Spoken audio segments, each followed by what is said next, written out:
All right, so here we are with Louis Borges from UAP Studies Podcast, and today we're going to talk about a little bit about a lot of things because UAP topic, the abduction phenomena, the close encounters of the third kind, fourth kind, fifth kind, and now I've heard the sixth kind.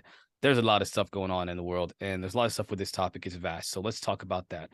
But before we talk about that specifically, I want to talk about the government's attempt to what I think is give us a slow dissemination and eventually disclosure of the truth about the phenomena. They started off with just talking about the UAPs, the craft, which is what they're doing right now. They're focusing heavily on lights in the sky, and they're trying to develop a process for investigating. They're trying to develop these observation methods and how to identify them and how to report them. They're setting up all these different things to try to get data about the phenomena at a very far distant point of view. First, it seems like for what has been said is a controlled dissemination and then ultimately disclosure. What do you think about the government's efforts to do this thing here? It depends who you ask, I think. I mean, if you look at guys like Stephen Bassett, who are just like always optimistic, they want to believe it so much that we're getting there. This is a controlled drop of info. There's a lot of people that are optimistic. I know George Knapp and Jeremy Corbell. Myself as well, I am optimistic. But yeah, if you look at some other people like, let's say, Richard Dolan, who just doesn't think it's going to come out. And as much as it's not what you want to hear, if you really think about how much has got out and how much has been kept under wraps over the last 70 or 75 years, right? It kind of tilts one way more than the other. As much as we don't want to believe it or get our hopes up, and then that would be the flattening of our hopes, there is some compelling evidence to say that the government's probably not going to tell us. I'm kind of somewhere in the middle. I'm kind of like, disclosure already happened. If you told somebody in the 60s that was into this topic that one day they're going to have Pentagon sanctioned videos of fighter jets chasing Tic Tacs, good enough for me. That's a UFO. And, we wanted to talk also later on tonight a little bit about some cases.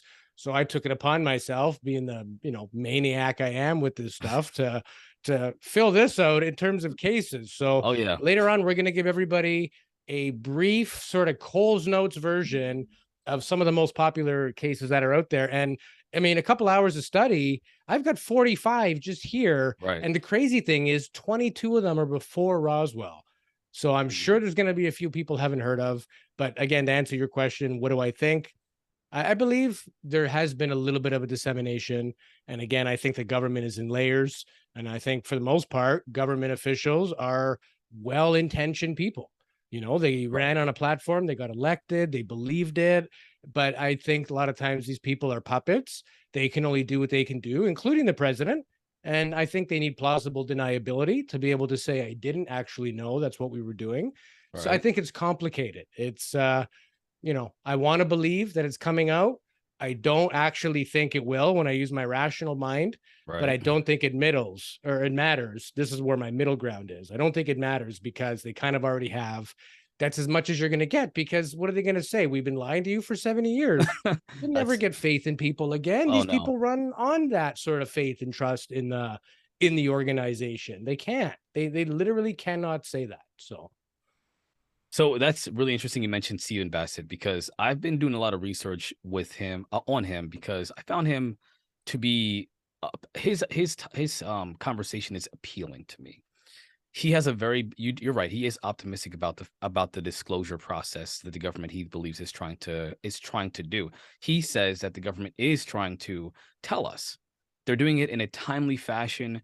They're setting up these processes. They're setting up these laws like the NDAA, and of course which is including the whistleblower protection that's inside of that NDAA. He thinks that it's all part of a planned disclosure, which I like that idea. I'm not sure if I have full confidence in it, because as you said, are they going to really tell us, hey, we've been lying to you for the last 75, 80 years? Probably not. What I do think they are going to do, at least it seems like to me, is use the data they're compiling since the beginning of this open, investigation process from the government. They're going to use that data, and they're going to create a new narrative that they can use that it has nothing to do with prior to 2017, so to speak. They're going to try to completely scrub all that information out and just focus on what they've been investigating since 2017. So that's kind of where I'm thinking they're going to go with this, or even 2021, the first UAP report. Maybe they're only going to use that. What one thing that I thought was interesting before we move on from this topic here was that I found out, and I want you to tell me if I'm wrong here, and the numbers are kind of confusing. The first report had, I say, almost 50% of the cases were unidentified. They were anomalous. They were interesting, right? The other ones were considered balloons. They were considered drones. They were considered debris and so forth. This new report mentions 171 cases that are, again, unidentified. However, I was having a really hard time understanding the totality of cases, whether they be identified or not. What I learned was that some of those cases they brought from the old report, and the ones that they brought from the old report were the ones that were already identified. They brought old identified useless cases from the old report and threw them in the new report as if they were part of the 50% that were unidentified, or the 50% of the cases in total. Is that right? Do you know if that's right, or maybe somebody's giving me false information? I've heard rumors of that. And, again, I don't put a lot of credence in this particular report just because of the fact that it was so limited. There was a delay for no apparent reason. I don't believe anything even in the first report where it said number of cases. The Right. government has Project Blue Book had 12,000 cases. I know. Don't tell us you're taking it seriously and you're only looking at what the last so many years are like. It's a game. But I wanted to touch on what you were saying earlier about Stephen Bassett. And he's an activist, right? Political activist. Right. And when he was on our show maybe 8 months ago, he talked about poor language, and he talked about various movements throughout the states that had one intention over the years. And then because they used the wrong language, it didn't go at all well. And there was one particular movement, I forget what it is, and I don't want to say it and get it wrong, but the people attached defund the police onto that movement. And it's like, you can't do that. It's never going to get off the ground just because of what you're spewing, right? So a good movement didn't go anywhere because the language was poor. So I know as an activist, people want to encourage dialogue. They want to get this topic on news. They want to keep it in the media. And I think it's almost with Steve, he because he's deep, he's not just looking at the superficial. Right. It's almost like an if you build it, they will come. If you start talking to people in the government saying, yeah, this is a controlled disclosure, that's what I've heard, and they start talking, you could literally plant the seed to cause that effect if it were to go around the right way. I'm not saying he's doing that. I think he has some intel that could be happening. And again, it's layers, right? Because you look at what you just said in terms of these reports, and they're just pulling games and this and that. Does that really look like a government that wants to leak it? Like, no. They are so two-faced and double-sided. It's clearly two different branches, or at least two different sides of opinion on how this thing's going to go. And maybe it's going to happen regardless. But to me, it's just language in some contexts is very positive. Language in others is thwarting that. I don't know if that's all intentional, if it's a game, but to your point about the numbers in the report, that report was beat to death as soon as it came out. Jason and I had a show that Sunday. We didn't even really talk about it or touch on it, because it's what we want. They just throw us a bone and we chew on it until something else comes out. And I'm just done with that. I'm done. I'm done wondering what the government's going to tell me next, or what version of nonsense. I could care less what the government's saying. I'm more into scientists. And we need to go one rung down on the ladder. The government can and will only say certain things. And in most cases, that's nothing. So let's talk to the people that are talking with the government, working on these, black budget projects, working with companies, initiatives funded by that, because that shows the government's intent. If you have $100 million in a black budget to study this stuff, like look at Avi Loeb, right? Most of his money is private, but there is some government sway there. I mean, they talk out of two sides of their face. So yes, they're interested, but outwardly there's no such thing. We don't have to worry, go about our day. So that's a very long answer to say it's complicated. Well, I appreciate the answer because I agree with you. It's exhausting, to be honest. And the only reason I mentioned it was because I wanted to get into the fact that that's not where we're going to find the truth. And you already said that. You said everything that I was thinking, is that we're not going to get into the truth by following what the government is saying. They're doing something. Their timeline, if they are, working towards a controlled dissemination and eventually disclosure, it's so long into the future. We're not going to find truth there. But when it comes to funding of research for these projects, like Jacques Vallée has been involved with the scientific aspect of it for a long time. We're talking decades. And Yep. he's got a pretty interesting, viewpoint about it based off the data and based off from a scientific perspective. And there are scientists that are doing this, like the coalition of, I can't remember the name of it, but there's like a coalition of scientists that are It's investigating the the coalition phenomena. of UAP Studies, I believe, right?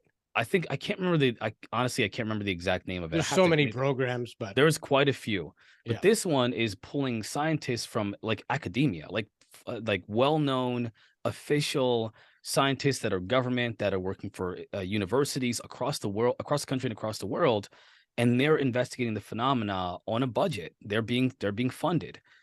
So I think you're right. That's where we're going to find the truth about what the phenomena is, and even more important, which is moves into our next topic.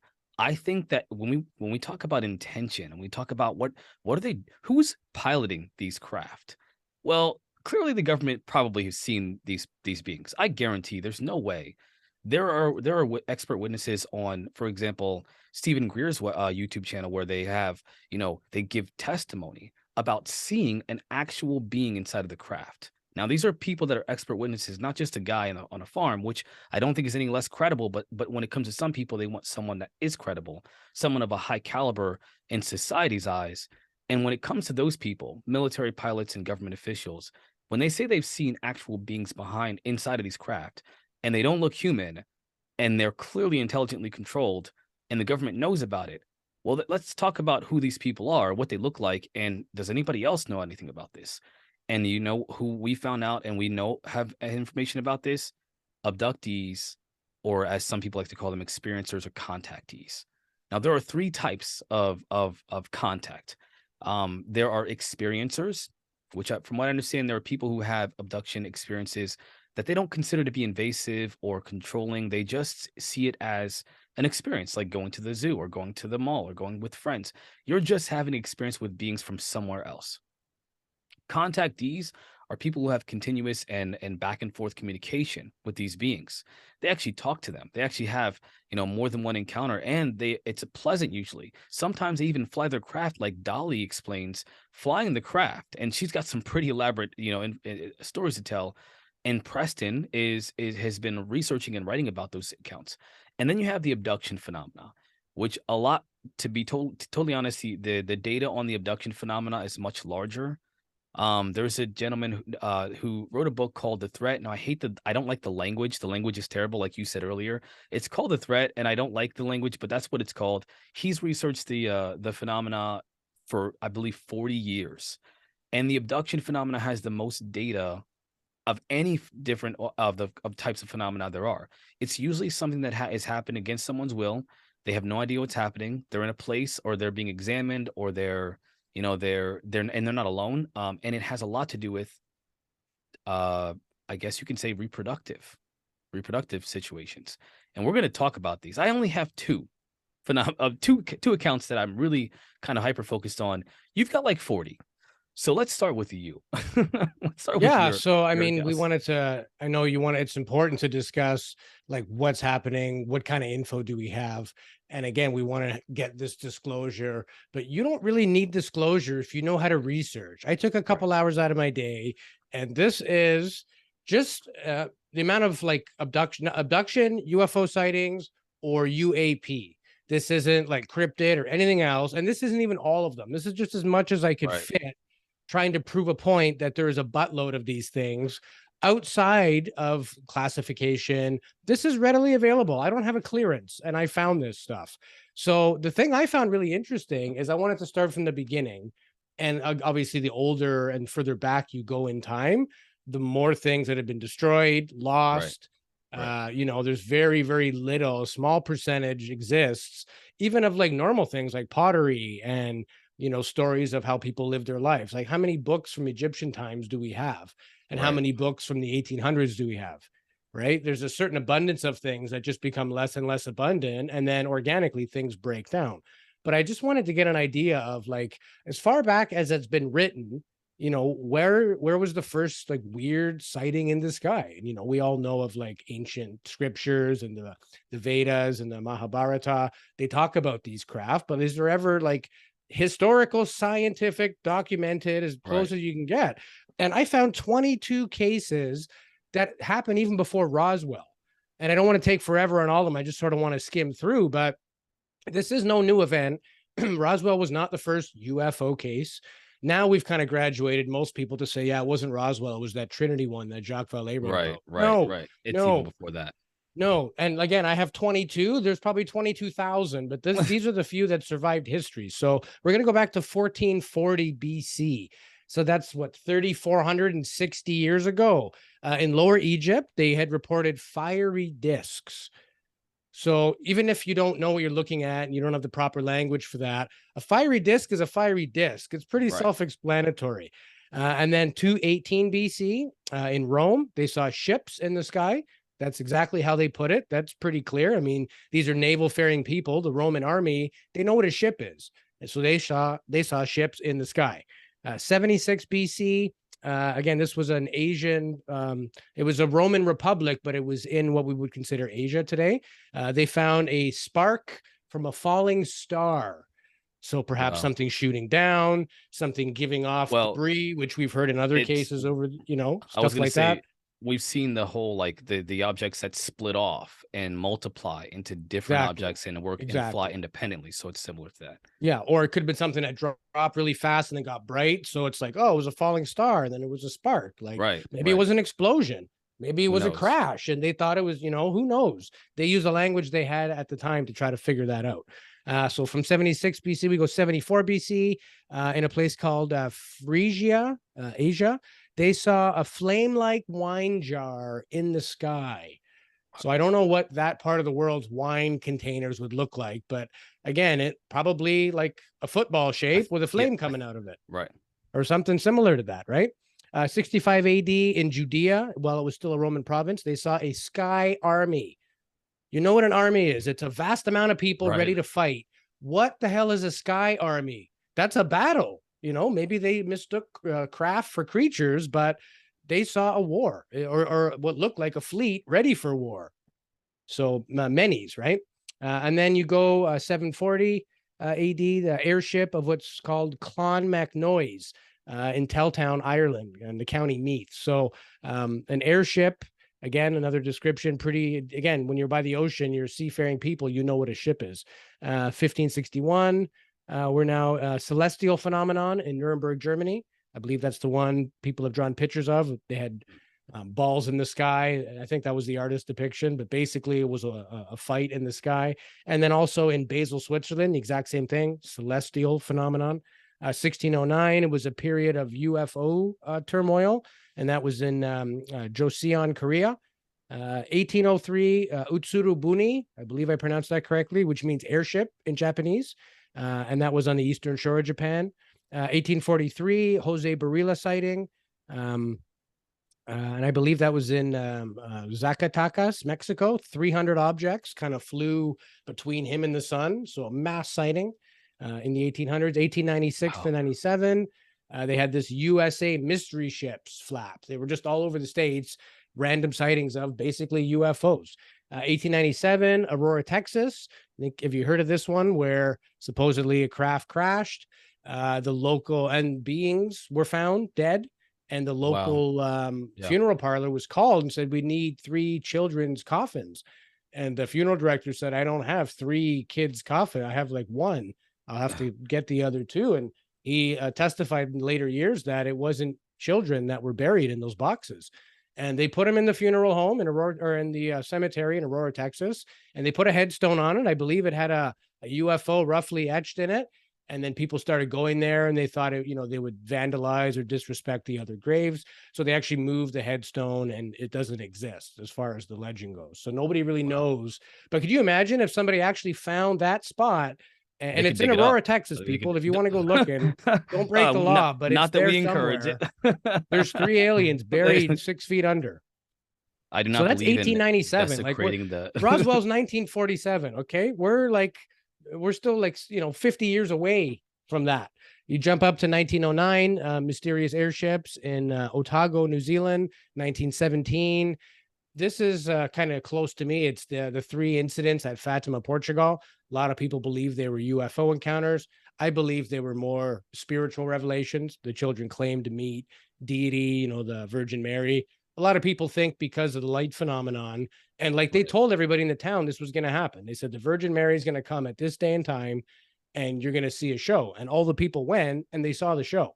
So I take it more as a celestial thing, but a lot of people do think it was a UFO encounter. So be it. In the 1940s, you had the Foo Fighters. So right on the Belgian border, right between sort of the Allied forces and the German forces, they were both seeing the same things and both thought that it was each other's tech because it was right along that line. And I think that's one little fact that gets left out a lot. A lot of people know the Foo Fighters. We thought it was ours, or we thought it was theirs. They thought it was ours.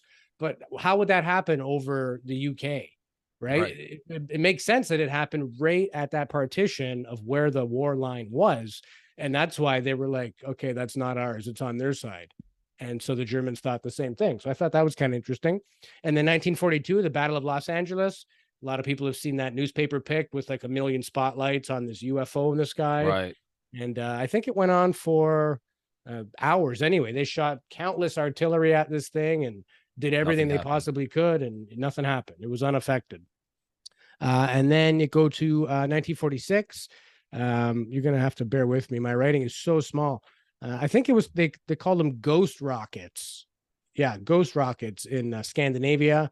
1947, again, a big year, but a bunch of stuff happened pre-Roswell in that year. So the first thing was the Maury Island incident in Washington State, which was like falling debris and men in black visits, the whole 9 yards. And then in June, in fact, June 24th of 47 is the Kenneth Arnold sighting. First time the term flying saucers are coined. And then July 4th of 1947, you have Flight 105, where the crew of this commercial plane saw multiple UFOs in the sky. And then in 1947, you've got the Roswell incident. And then immediately following that, it's never been the same. Like, first of all, you got like Thomas Mantell. He was a pilot who died pursuing a UFO. Then in Aztec, New Mexico, there was a flying saucer like crash, legitimate crash, similar to Roswell. And then there was one called the Childs Whitted encounter out in Alabama, where commercial pilots observed some kind of glowing object in the sky. There was a Gorman dogfight in 48 in Fargo, North Dakota. It was like an Air Force that got into it with a UFO, legitimately shooting back and forth at each other. So I thought that was pretty fascinating. And then you've got 1950, McMinnville, which is the typical farmer, Pam and Evelyn Trent.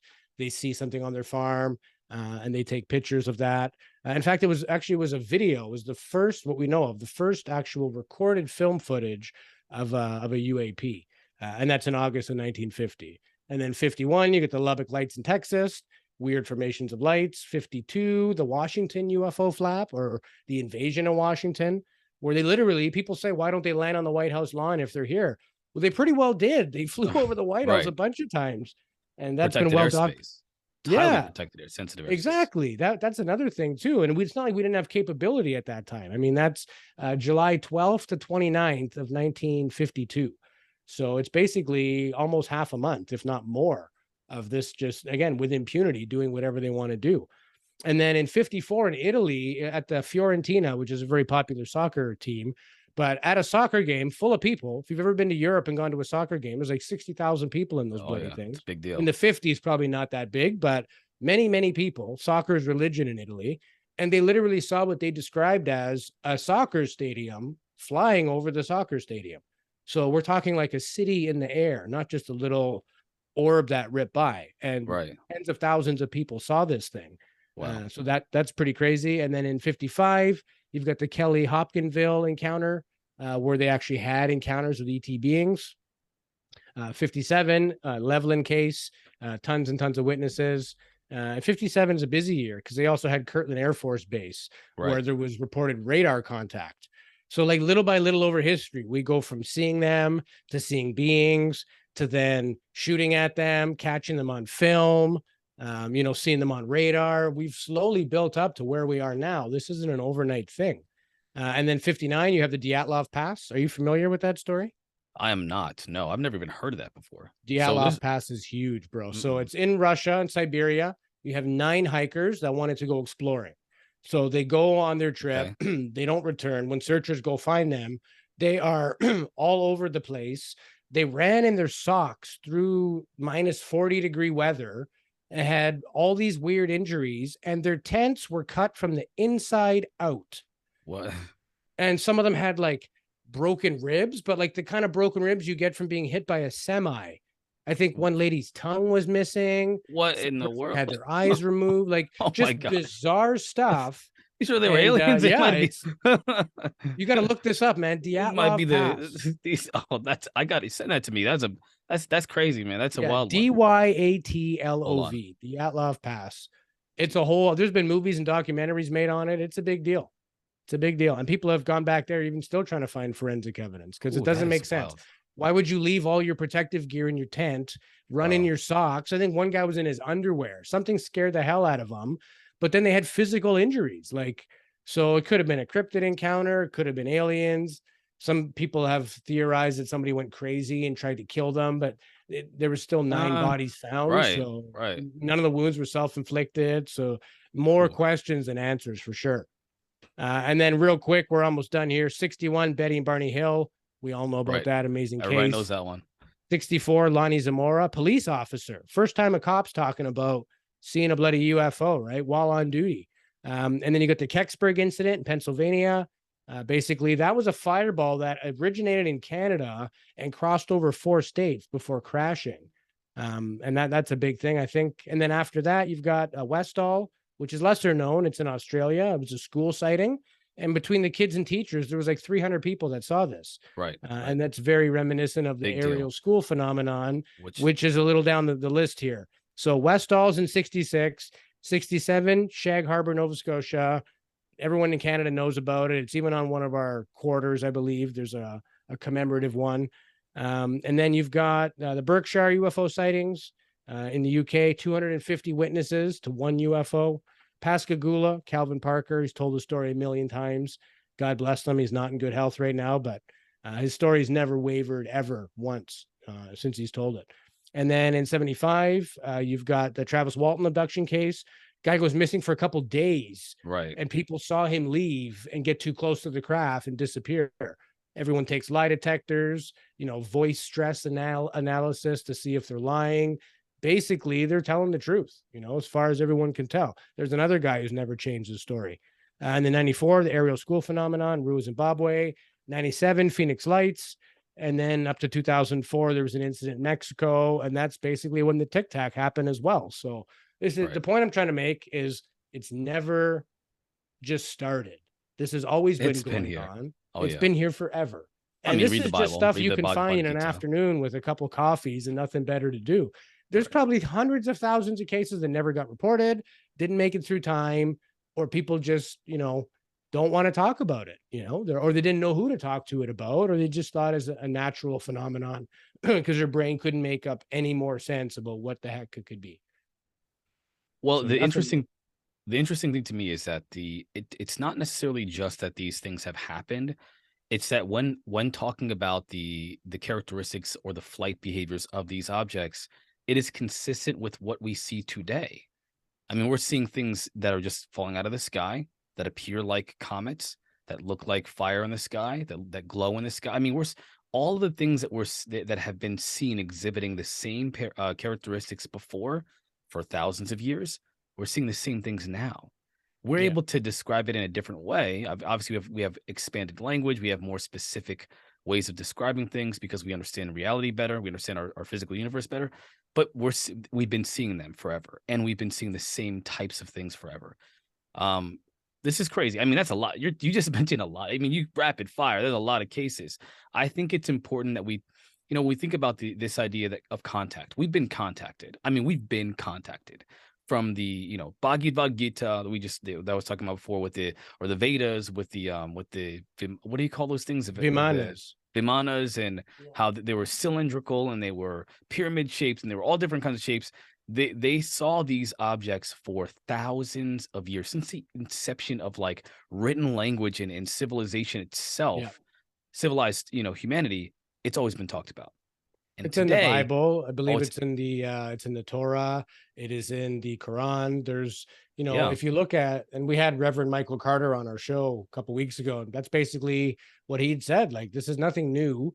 We even if you look at the Navajo legends or like American Aboriginal, they have like stories of star people. So do the New Zealanders and the Yeah, Aussies, and there's the a people that live out in Hawaii, like everybody that has that kind of Polynesian or right. Aboriginal, like the original peoples of this world, believe in beings elsewhere. So it's everybody else that's having a hard time digesting it, I think. Oh, it is. So you mentioned, you mentioned about the Native Americans. There's an account. I kind of took a couple of accounts from Richard Dolan's book, Alien Agendas. I think it's a really, I mean, That's a I've read great that. book. I've read it over and over again. I don't know how many times. I've read it. I've listened to the audiobook several times. I mean, there's a lot of it. It's all about cases. Essentially, it's all about contact. And it describes an account, one of these accounts, and I didn't write this down, but one of the accounts was from a Native American tribe where a man had come from the sky. They didn't know who he was. And he said he was a runner in the sky. He called himself to the Indians, the Native Americans. He said that he was a runner in the sky and that eventually there's something is going to come down and get him. And then he's going to go up in the sky. And they took care of him for a couple of days or so. I'm not sure what period of time it was at this point. And eventually he said, okay, my time is coming. They're going to come down for me and I'm going to go back into the sky. And lo and behold, he does. That's a really interesting. I mean, you've got Enoch, right? Enoch went with God and was never seen again. He walked with God for how many 1,000 years or something, like 900 He's years. not the only prophet. Jesus ascended.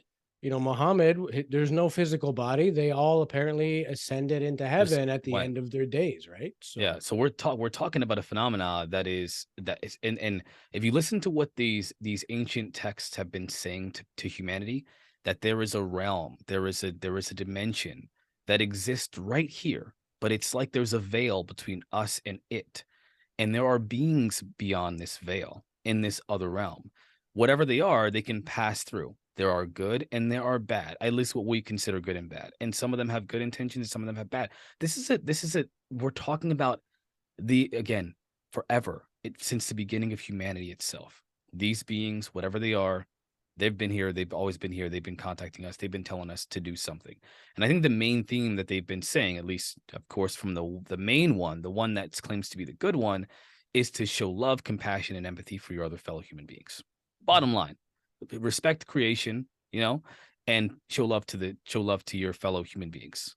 Essentially, that's the main message. yeah, it's universal. It's literally universal. But I want to talk about myself, an abduction phenomena, an abduction account that I think was really interesting, because I think there's another aspect of the phenomena that has to do with reproduction, a mixing between us and them.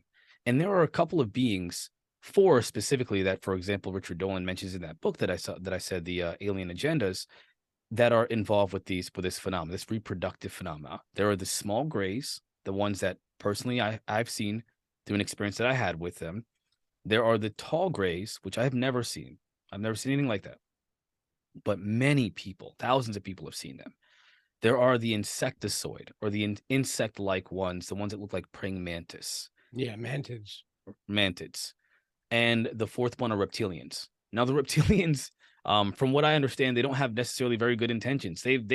There is everything from eating human beings to suppressing our kundalini. I've heard all kinds of stuff. I don't know what to believe about the reptilians, so I'm going to leave the specificity of accounts away from those and focus on the grays, the two different types of grays, the the insectoids or the insect ones, and the human-like ones, which I'm not sure what they are. Yeah, Some some people, people, you've got the Nordics, you've got the Arcturians, even like the Anunnaki. Weren't they like right? blue feather people with beaks? Like when you see how they're Oh, drawn and yeah, that's depicted in Sumerian text. So yeah, that's and I've seen or I've heard that there are like species that look human but have different skin color. Like again, right. they're blue or Well, the account like on there's the Hindu Holloman Air deities Force that are Base, blue, right? So the Holloman Air Force Base encounter, the one where Eisenhower allegedly met with these yeah, beings, they said they were Egyptian looking and they had blue skin and they had, you talked about the eagle, like their noses were very pronounced and pointy, and they had Egyptian like clothing on, garments and yeah, clothing on, the yeah. gold and Maybe all that's who so on the and so forth. Egyptians modeled their kind of culture, I and wonder. you never know. Well, that's it. That's the Holloman Air Force Base one. That's been talked about by people that were worked with Eisenhower directly. And again, their witness testimony is out there. It's on the net. It's on YouTube. Look it up. Look up the Holloman Air Force Base encounter, and you'll hear it. It's pretty compelling. But long story short, again, there is a consistent theme. So the one encounter that I took down in comparison to the 50 that you have. Oh, I skipped Of over a bunch too. I could have made it forever, but that's plenty to show that, that's there's ample here. Like, we're not, if you're waiting for the government for what? Like, look they're in not your going to tell us history anything. books. Yeah, they're not going to tell us anything. So the one the two that I want to focus on. First, I'm going to start off with the young girl. Her name was Ashley Allstatter. That's the best way I can't really pronounce her name properly, but Ashley Allstatter is how they pronounce it in the book. And her encounter was, she was a young girl, I believe 12 years old, 12 or 15, between 12 and 15. And she was working on a farm. And while she was working on the farm, she says that there was a person that looked like that came in the form of her boss, her employer. And it led her, as she heard this beautiful music in the woods and in the mountains, it led her towards the music that she was hearing. And when this person that looked like her boss led her to this area in the mountains, she was introduced to a lady, a very nice lady. And this lady kind of talked to her and tried to soothe her and kind of make her feel comfortable in this cave. And in the cave, there was people playing all kinds of music with different instruments. And they were offering her all kinds of food and with gold and all this different, beautiful ornaments that were involved with presenting these different meals. And there were different people there. There were men and women and children. And they tried to get her they offered her a chance to mate with any man that they presented to her, any man she wanted to, that they presented to her. And she refused. She was only 12 or 15. She didn't want to do this. She wanted to be out of, she wanted to go home. And so she resisted them. And as she resisted them and asked to go home, the lady that was comforting her all of a sudden changed her demeanor. And she says that she placed her hand on her chest and crushed her, not like killing her, but pushed really hard against her chest to crush her. And another person said, "Stop, don't hurt her. We can always get her if we want." And they let her go. And she thought she was gone for half a day, but she was gone for several days. People had been looking, her family had been looking for her, thought that she was dead or captured or eaten by animals or whatever. And she had told her account to her family. And of course, no one really believed her. Some did, but most didn't. But that account, I think, was really, really important. This girl was not only awake and aware, she was in control of her bodily functions. They didn't just take her and force her to do anything. They led her willingly. She willingly went with them because, of course, they deceived her into thinking that her boss was leading her into the woods and offered her all these different things. But the main purpose of that encounter was for reproduction. It was to get her to mate with one of their chosen people.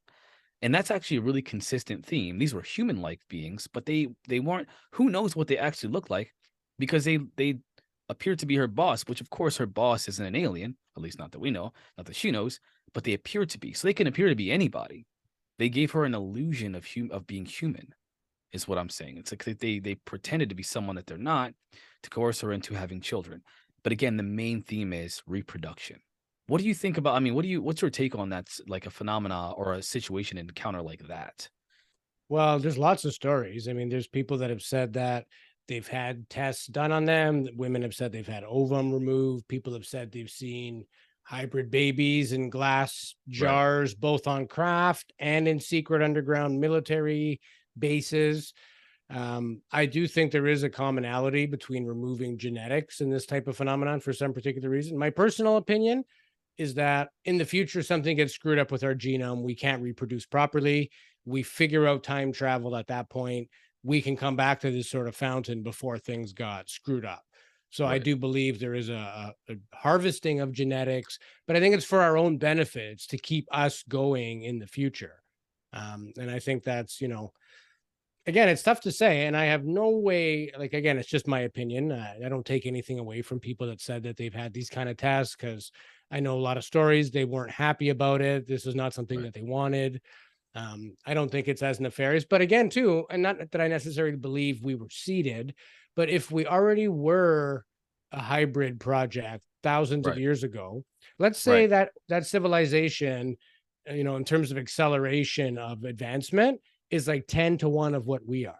So at that moment in time, if they did breed with humans, their kind of timeline stops.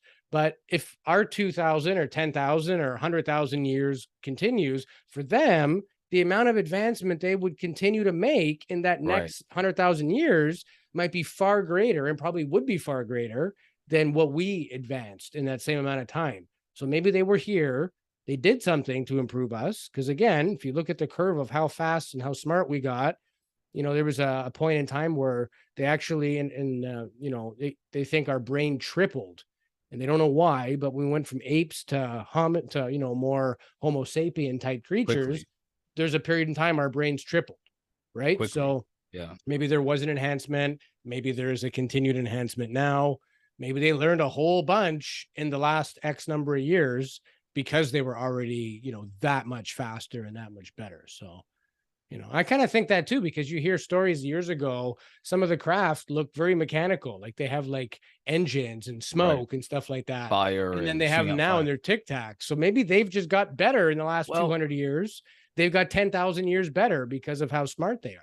I am under the persuasion, kind of like what Jacques Vallée says about them, maybe expressing themselves in a way that we can like accept, or that a way that we can perceive. Maybe they're pulling the appearance of themselves out of our own mind. So when we see I think that's true. Like the Greys, I honestly believe the Greys are either kind of like a bot that has enough AI and biology to it that it can think, make decisions, but essentially they're not calling the show. I don't believe they're in charge. Oh no. I think a lot of these higher consciousness beings, they don't have a physical body. I think they're just light or energy. And in order for us to understand and interface with them, they have to take some kind of physical form. That's why you have all these stories of things, shape shifting, and call it demons or poltergeist or whatever. But there's some commonality about these things being able to take whatever shape and form they want, both the good ones and the not so good ones. Well, that actually brings me to the next encounter, and I'm going to use these two encounters to kind of create. And I don't want to create a negative narrative. I hope that's not the. It may sound like it, but I'm a little bit more complex in my thinking on this issue. I don't think it's just good or bad. I think it's much more complex than that. And when we think about imposing yourself on someone, taking someone without their will, subjecting them to experiments that are painful and traumatic, causing literal that is an effect. Those are effects. Okay. So it's not necessarily that I believe that they are necessarily nefarious because of the effects that they have on us, but I think it's important for us to consider both possibilities, that this is the only way they can engage with us. This is just how we respond to it. And maybe they don't even understand that the pain that they're causing us, or maybe the pain they're causing us, is a necessity versus without doing this process, it could be worse. So, the question is, which one is the greater good? Would it be better for us not to have the experience, for some of us not to have the experience, or would it be better for us to have the experience? And clearly we don't have the answer to that question. So I'm not giving my position on this situation. I hope that's not coming off the wrong way. But the next encounter, it describes those three different beings, actually four. So the Greys, the small ones, the tall Greys, the insectoids, and the humans, all four of them in this one person's encounter that has been corroborated by Linda Moulton Howe. She was talking to this person, back and forth, letter communication, and then eventually phone conversations about her encounters. And her name is this one event that had all four of these creatures? One person, multiple events with all four creatures. Was there ever an event in the series where they were all present, or were they just random different ones each time? Yes. So let me start off by so her name, this happened. Okay, this is great. This is good questions. I don't know. I'm curious as to why you asked those questions now. Now you got me curious about my own story. Because why? My question is, why would that be relevant? There must be a reason why you didn't just ask that for nothing. So I just think it's cool. Well, it says something, right? If you have an experience with a gray, and then you have one with a Nordic blonde, and then a mantid, and then a reptilian, either A, it's all BS because it's too fanatical. But if it isn't BS and it's actually happening, maybe there's some hypersensitivity within you. Maybe there's some importance. Why all of them? So if there were individual cases, that means one thing. If there were cases where you had a reptilian and a tall gray, or a mantid and a Nordic, then it would mean it could be potentially only one group messing with us, and they just have different characters on the chessboard. They're all part of something. It would show some type of collusion. if all four were there. I don't know of any. Well, again, how do you verify? I was going to say any verified case, but nobody's alien abduction claim has ever been verified other than I'm telling you the truth. You know what I mean? But I wonder, I don't know, or you don't hear of many anyways that have like the whole gamut. And those ones I think it makes it easy to become extra suspicious. It's like, oh, and Bigfoot was there too, Santa Claus, Tooth Fairy. It's like, what? Wait a minute. Well, you don't want to discredit it and say it was nonsense, but the more fantastical somebody's story, as an investigator, you got to have a little bit of a spidey sense. Like, I think it's getting to be too good, you know? I can respect that. This is a pretty detailed account. So let's talk about the account, and then you can tell me about what your take is on this account. Sure. So it happened in Covina, California in 1963. And the person, of course, her name is Linda Porter. She was 17 when she had her first encounter. When she had her first encounter, she woke up in the middle of the night. Her eyes were wide open, and she knew she was awake. She wasn't just dreaming or having a lucid dream or a weird. She was actually awake. And she woke up to seeing this light, and eventually she saw these beings, and she was taken immediately from her bedroom to a different place. And inside of this place, she saw that she saw clearly that it was a craft. Like she was inside of some kind of a craft, or something that she knew herself was a craft of some kind. And she had more and more experiences at first, and she saw the grays at this time, the small grays. And throughout her, from 17 to her mid-20s, she had more experiences. And throughout that period of time, she saw over the vast majority of them, the collective majority of them, the grays that were there examining her personally, the small ones, the tall grays that were essentially standing by watching the small grays, directing them to do whatever they were doing. I've heard that too. Yeah, the tall grays have dominion over the small grays. Right? Who knows, but I have heard that. Well, and the insectoids that were further back in the background, but weren't speaking or talking to. They were just observing the entire process. And just clicking their wings together like a cricket in the corner. Just observing the process. Okay. And she was led around the craft. Again, this is over the period of time of abductions in her mid-20s. So that does kind of answer my question, though. That's 3 creatures in one encounter. So there is, it would lead to believe that there would be some kind of collusion if they're all in the same craft. Oh, yeah. Okay. It gets more. 3 in that one, but no tall blondes in this one. That's where we're going to next. The human-like ones were also there, but they were the ones leading her through the ship and showing her different things. Yeah, and like their guide. Her guide. They were telling her about what they were doing. They were telling her why they were doing it, and they were explaining the process of what they were doing too. Calvin Parker had a guide. Kathleen Martin said she had a guide. Betty and Barney Hill said they had somebody that looked human that was telling them. It's strange. Right? It's common, even you said Travis Walton, right? Because he said that he was let out by a human-like person as well. Yep. And Calvin Parker's, his was human. Human enough that he could tell it was a female. So, similar enough to us where our little subtle cues of that's a male, that's a female that we all just kind of have, that they still rang through. And Kathleen Martin said her guide was a male. She could tell it was a boy alien versus. So I think that's pretty cool. I think it's interesting. So as she's being led through the craft, she's brought to this area where there are these cylinder-like containers, is how she describes them. And from what she's told by these beings, they contained human beings' bodies, just the body itself. And you could see the bodies of these beings, beautiful, essentially unblemished bodies inside of these containers. And from what she said they were doing, she said that these bodies were considered containers themselves. They were vessels, and that they were essentially empty of a soul, whatever that means. And their interest was in humanity. And the fact that from what they've ascertained from their observations in abducting prior to her, we have a soul, but they do not. And they're highly interested in our soul, the thing that exists beyond death. And there is a connection between us as human beings and something about death and existing afterwards. That part of us they call the soul, that they wanted. They were interested in obtaining, not our soul, like your soul, but having a soul. A soul. It sounds like AI gone crazy. Fast forward a million years, AI Right. takes over, This is crushes crazy. the planet. They make some form of a sentient being where it has intelligence, but it's still not perfect because it's AI. Even though it takes a shape of a Right. body, they figured out how to make a body, but they don't know how to make a soul because they're not animate. They are not life Well, itself. they are allegedly able to, and I don't know, this encounter doesn't necessarily explain this specifically, but she says that they recycle souls in these containers.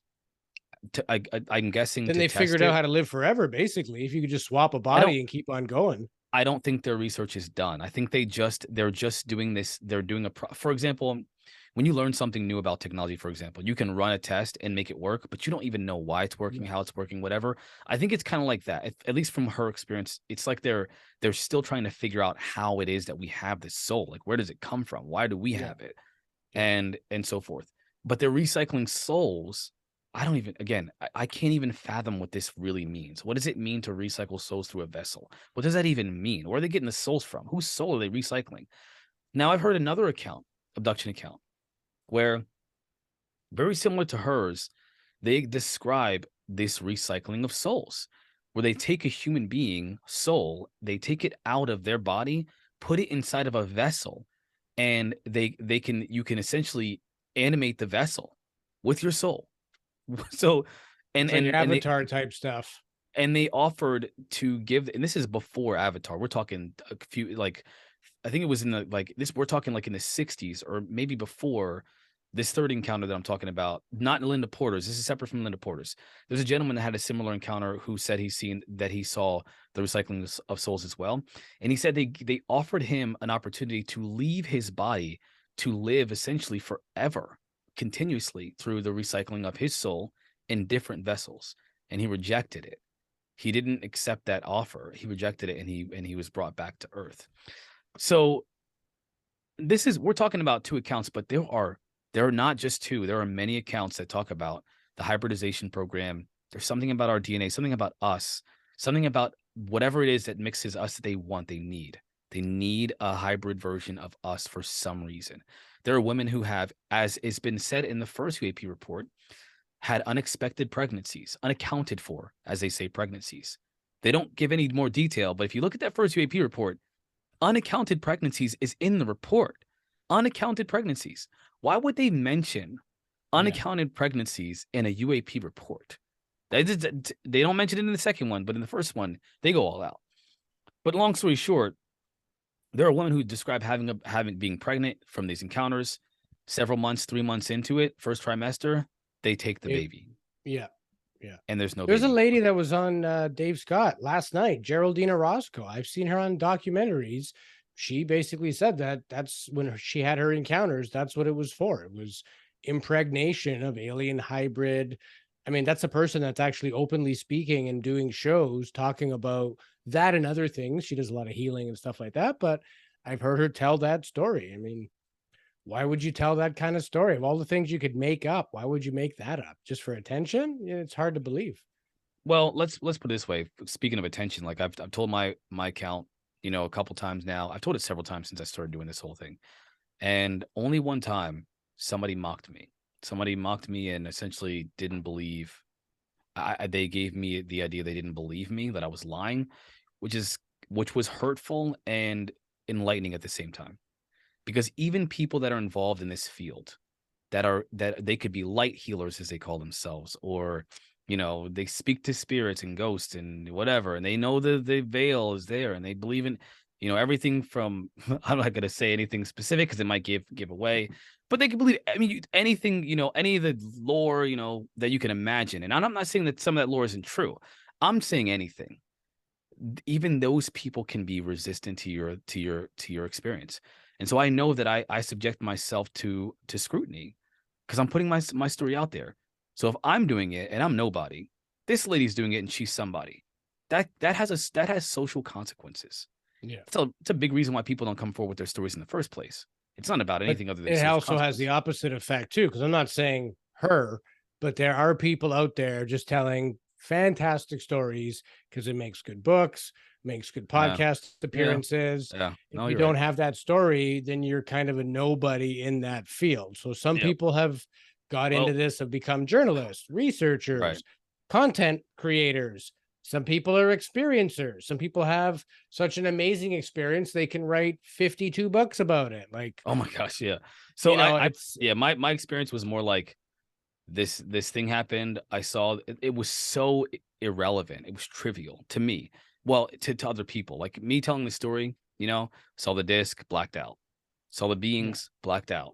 The only thing significant that I thought was a big deal was the fact that I can tell anyway, because to me the whole thing was a big deal. But to tell the story was the fact that I was aware of the time lost.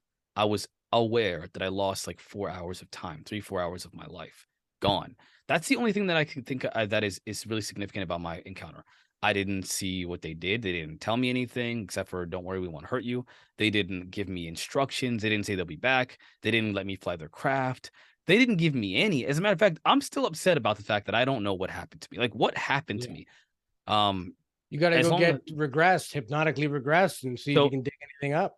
we've talked about that. The reason why I won't do that is because I don't want to actually know viscerally. I want to know like from a distance. Like if somebody could like write it down, like if they could send me a letter. By the way, Marquise, we did this to you at this time, or here's a video of what we did to you. Don't worry, you don't So remember, so go it's not get gonna like regressed like that's and tell your hypnotherapist to just write down the bullet points and send it to you in an email. You don't have to listen to yeah. It's, you yourself. say that. Oh my No gosh. screaming, no crying. Just it's like a band-aid. Just tear that bad boy off. Give me the nuts and bolts of it. What Oh happened? man. Yeah, I'm a little. I mean, I'm What curious, if you but flew the craft and you're sitting here telling people you didn't fly the craft? Come on. You'd be lying and not even know it. yeah, right. You might have been one of their best Yeah, pilots. You have the high score on that so pinball they game. give their best pilot amnesia. That's messed up, man. Because they can come back and get you whenever they want, just They like can that give me girl. whatever. They don't want you playing for the other team. Right now, you're Oh just in the man. waivers. Oh man, that's messed up. I'm in the bleachers. I that would suck. That would really suck. I hope that's again. If I was a good sport, I'd like to know. I'm the kind of person that like I live with a lot of fear, and I'm always trying to overcome fear. But what overcomes fear for me is my curiosity. I'm more interested in understanding the world than I am afraid of it. I want to know what's going on. I want to know what's happening, why it's happening. If there's if there is an intergalactic agenda of multiple different beings and half of them want to help us and the other half want to eat us, and guess what? The way they want to eat us is really bad. I want to know. I don't care how bad it is. Oh, by the way, they can do it. I want to if it's flowers and sunshine, if it's interdimensional, demons, I just want to know what's going on. I don't care if it's flowers or fire. Yeah, but Tell you me what's say going on. that. But when I brought up you should get regressed, you're like, nah, I don't know if I want to know I that don't want to know viscerally. viscerally. So this is the condition we're all in. We want to know, but do you really want to know? Like if you think about that at a 1 inch away level, it's exactly what Yeah, you just described and the reasons you yeah. don't want to get hypnotic regression. Because Touche. you may not be able to Yeah. handle what the actual truth is. Makes a lot of sense why the government doesn't want to tell anybody. Like Yes. it's Speak. clear they haven't been telling us and hiding it. Oh yeah, So of we course. know that. So all you can look at then is what does that behavior point to? What is the connotation? Don't look at what they say, look at what they do, judge them based on that. So what does that all mean? It means there's big frigging consequences if we let this thing out. That's becoming more and more apparent. And apparently even Bigelow told James Fox, who made that Moment of Contact movie, Right. that they've done tests to see could we handle it, and the overwhelming response was no. And then to Dave Scott's point, we failed during COVID, Yeah. and Well, we went hold nuts and on. Hold started on. buying 2,000 rolls of toilet paper All right. Hold on. Hold on. over. Yeah, it's just This. regardless of your opinion of COVID. The point is, we didn't handle it well. We No, we became didn't. more We did not. polarized than ever. Correct. Some of Correct. us stopped trusting everybody, and some of us trust too many people. Yeah. So we all kind of fall somewhere on that spectrum. But Of course. Of course. you know, Well, to your point, right? To your point about the government not telling us because we can't handle that. I agree that I think that there are aspects. For example, I think the most obvious aspect of the phenomena that people can't handle, normal people, normies, at least for us, we can say that, is the idea that there are beings that when we encounter them, terrify us beyond imagination. Not that they are, that's just the effect they have on us. And they can come into your home. No matter how many guns you have, you can't stop them. No matter how much, booby traps you have, you can't prevent them from coming in. They can go through walls. They can take you from your bedroom while you're sleeping, no matter where you are in the world. They can put you anywhere in the world they want to. As a matter of fact, anywhere they want to at all. They can alter your perceptions of reality. They can go into your head and tell you things. They can go into your head and know everything about you. I mean, you go on, right? On and on and on and on and on and on. That's what would scare normal people. I mean, it scares me that again, I've told you before, there are nights, many, many, many nights, and I mean like almost every night, I am afraid to go to sleep because I don't know if tonight's the night they're going to come back for me. And I don't even know what happened to me. I don't even know. I mean, I seen them the one time, and that was terrifying. Like seeing them go through the wall or the door, that was weird. That was like, that's not supposed to happen. Something isn't right here. Like that was a big no to me. Big red flag, big scary, like I want this to stop kind of thing. But then them getting to like all that stuff terrified me. Now imagine telling that to the American people and the world. That's that's a scary thing to say. By the way, your children are also involved in this. They could be taken. They could be subjected to experiments. Some of them are reproductive in nature. How do you think people are going to take that? So I do believe that in some way there are some just notable aspects of the phenomena that are not secret, that we do know, that is out in the public, that are terrifying the people. But they could at least tell us that there's something else out there. They could at least stop playing this charade where it's lights in the sky, where it's just unidentified anomalous phenomena, where it's jibbly jabbly wibbly wobbly, this and that, and say, by the way, these are craft piloted by beings from another place. That's all. They don't have to do all the rest of this stuff. They don't have to say there's an intergalactic war. They don't have to say that there's alien abductions. They don't have to do any of that. Just tell us that we're not alone in the universe. Tell us that. Problem is, these people and all, call it oligarchs or whatever you want, they've survived on people having less of an understanding or being more ignorant, like literally ignorant. Right. They don't understand. They may not be literate, or, the only people that have been able to read for the last couple thousand years, forget the last 150 years, but the only ones who had literacy were the heads of state and the heads of religion. So they've made power and hoarded wealth based on being the purveyors of truth and gaining that trust and respect. Now we're a little more open, where we don't trust our government as much. We're polarized, so we have one on either side, but we still trust the institution, and the ones with the money and the ones in charge are still okay with that, no matter which puppet wins. So, but to your point about fear, I think people that exhibit fear, who are contactees or who've had an abduction, or the ones that display fear, I find them more compelling and more almost true. Because if you saw a bear in the woods and it just stood up and you're not an outdoors kind of person, it would scare you to death. In fact, if you're an 8-year-old boy and you got bit in the face by a dog, you'd be terrified of every dog you ever see the rest of your life, even a little dog. So it's very real that trauma sticks around. So I think that trauma would become in everybody all of a sudden. And some people don't handle things very well. Some people can barely handle the day-to-day we have right now. Yeah. And I think they know that. They've been wringing that cloth pretty tight for 100 years. And people are right at a breaking point. There's a lot of stuff about to go down. I don't think we can handle it. I mean, we could handle it. People interested in the topic and open-minded people. But I think there's two things. One, you give away all your power because you say we're not the greatest force anymore. We've been telling you to listen only to us for 2,000 years, but now we don't know who the hell these aliens are. They can do whatever they want. We can't even touch them. So you're going to give away everything you built for millennia. Why would they do that? And I don't know.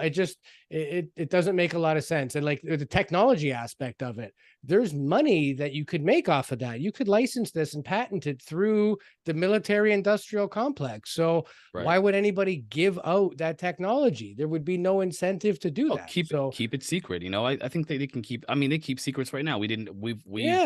The U-2 bomber. I mean, they kept that secret for a while. And this stuff's probably already in our military, to be honest, because I think they have found crash stuff and, there's no benefit. There's no benefit to telling people because you lose that power you've had for years, and there's no benefit to tell them how it works, or even just, take the entities out of the picture and say, yeah, it's these crazy craft. We don't know who they are. That acknowledges that they're somebody's, and that opens a can of worms again. So the best defense, unfortunately, is what they've always been doing, and just deny it. Well, I looked we into are it, nothing there, can't prove it. And they throw away the witness testimony. And I was thinking about this earlier before the show. When let's say there was a UAP, an orange light or a craft, when it zips by, right, even if there's nobody there, there's basically no trace of anything. You'd never know it was there unless somebody saw it. So right. the firsthand testimony is actually, in most cases, the only real thing about it is the fact that that story exists in somebody's memory.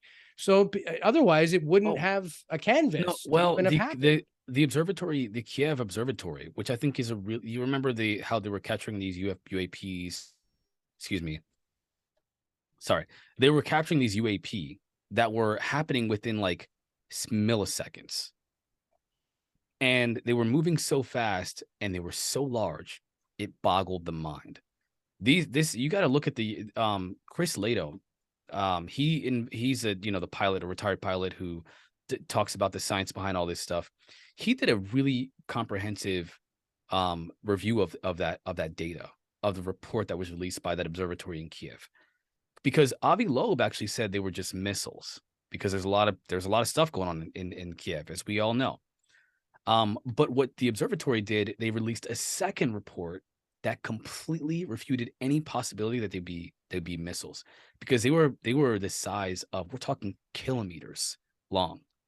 We're talking like massive objects that were moving at speeds that were just boggling the mind. And you have to have the right equipment to capture them in the first place. And So I'm just going to cut you off there because we asked Avi Loeb that when we interviewed him. It was a viewer question of how come you debunked the Ukrainian UAP report by saying that, oh, it couldn't have been a UAP because there was no fireball, there was no sonic boom, it had to be it's a little missiles. short. Yeah, that's When sad. the Yeah. Tic Tac didn't have that. Yeah. And he basically had said, and again, Avi Loeb, I legitimately believe, he wants to be the first person to ever have definitive proof.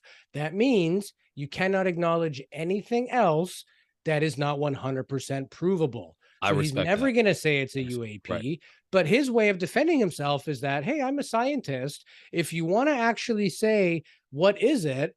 You're lacking all the data. You don't have triangulated, like you didn't capture from 3 different places to He tell how did. far away it So was. that's the thing. He did. You don't So have that's pure what radar, that's I don't know if Avi Loeb has responded since the second report that came out. It's recent. We're talking a couple weeks now. There's that second report is in response essentially to Avi Loeb. The observatory released a secondary report that completely ruled out that possibility that it could be missiles. So yes, again, Avi Loeb, we're talking, everybody has, I have respect for him. That's not about that.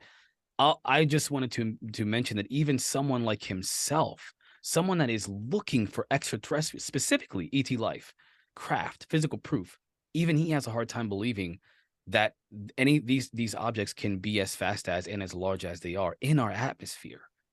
So I think it's important for us to really think about the science behind this. Is going to tell us things that just don't seem right. And there's He another does have a bit of a closed mind because, again, if he can't get data, if we don't have a machine capable of capturing the telemetry of this thing, it doesn't mean that it doesn't exist. I'm going to It send you just that. means he's Yeah, not going to give it the time of day because it's his reputation, right? Like he of saw what course, happened of to course. John Mack. Harvard will rip your head off if you go astray. So I think he's on the right path. Well, Michio He's never Kaku, going to say it dude's could be a UAP. It could be anything. Why right. UAP, right? Yeah, Michio Kaku is like he's the man. He's out there, essentially debunking Neil deGrasse Tyson Yeah. and saying we need to be open-minded about this alien contact thing with human beings. We need to be more open-minded. And yes, science can show us that there's something else out there it's clearly showing us. And he's very open-minded about it. And we're talking about somebody, the greatest physicist, at least well-known physicist in the world. So, but I think it's important to talk about this scientific aspect of things. Let's say that, for example, you mentioned that a bear stands up in the woods. When you first see that, if you've never seen that before, it's going to freak you out. And I always tell people, like, if you're going to be attacked by a shark, you're scared, you're terrified, because there's the possibility that you can be eaten by this shark, and it's consistent with reality. Things eat other things, and they eat them in that form. They open their mouth, they chomp, and they swallow. You're able to look at observable reality and say, if you see something, like if you're an indigenous person and see a rocket in the sky, you can in your brain conceptualize fire pushing something forward. if and so you create like landing strips or whatever. They said they created landing strip of one of the indigenous tribes that saw a plane or helicopter. They created a landing strip for the helicopters to land at. That means that even an indigenous tribe understands that there's a connection between the landing strip needing space to land. They can conceive of that. But this phenomena is performing in ways that are inconceivable to human beings. We can't even imagine how they're able to do the things that they're doing. We can't imagine something creating 10,000 Gs, but they are showing themselves doing this. We can imagine. But they're not all like that. When we talked to Richard Dolan, he said there's so many cases of these low, slow, 3 o'clock in the morning, the things going the triangles, 5 miles an hour, right? And it's the size of a football field. But even so, no noise. Which so they're not always bizarre. Yeah, they're not always going nuts with speed. A lot of times they're just like I know my co-host Jason, he had an experience when he was 13.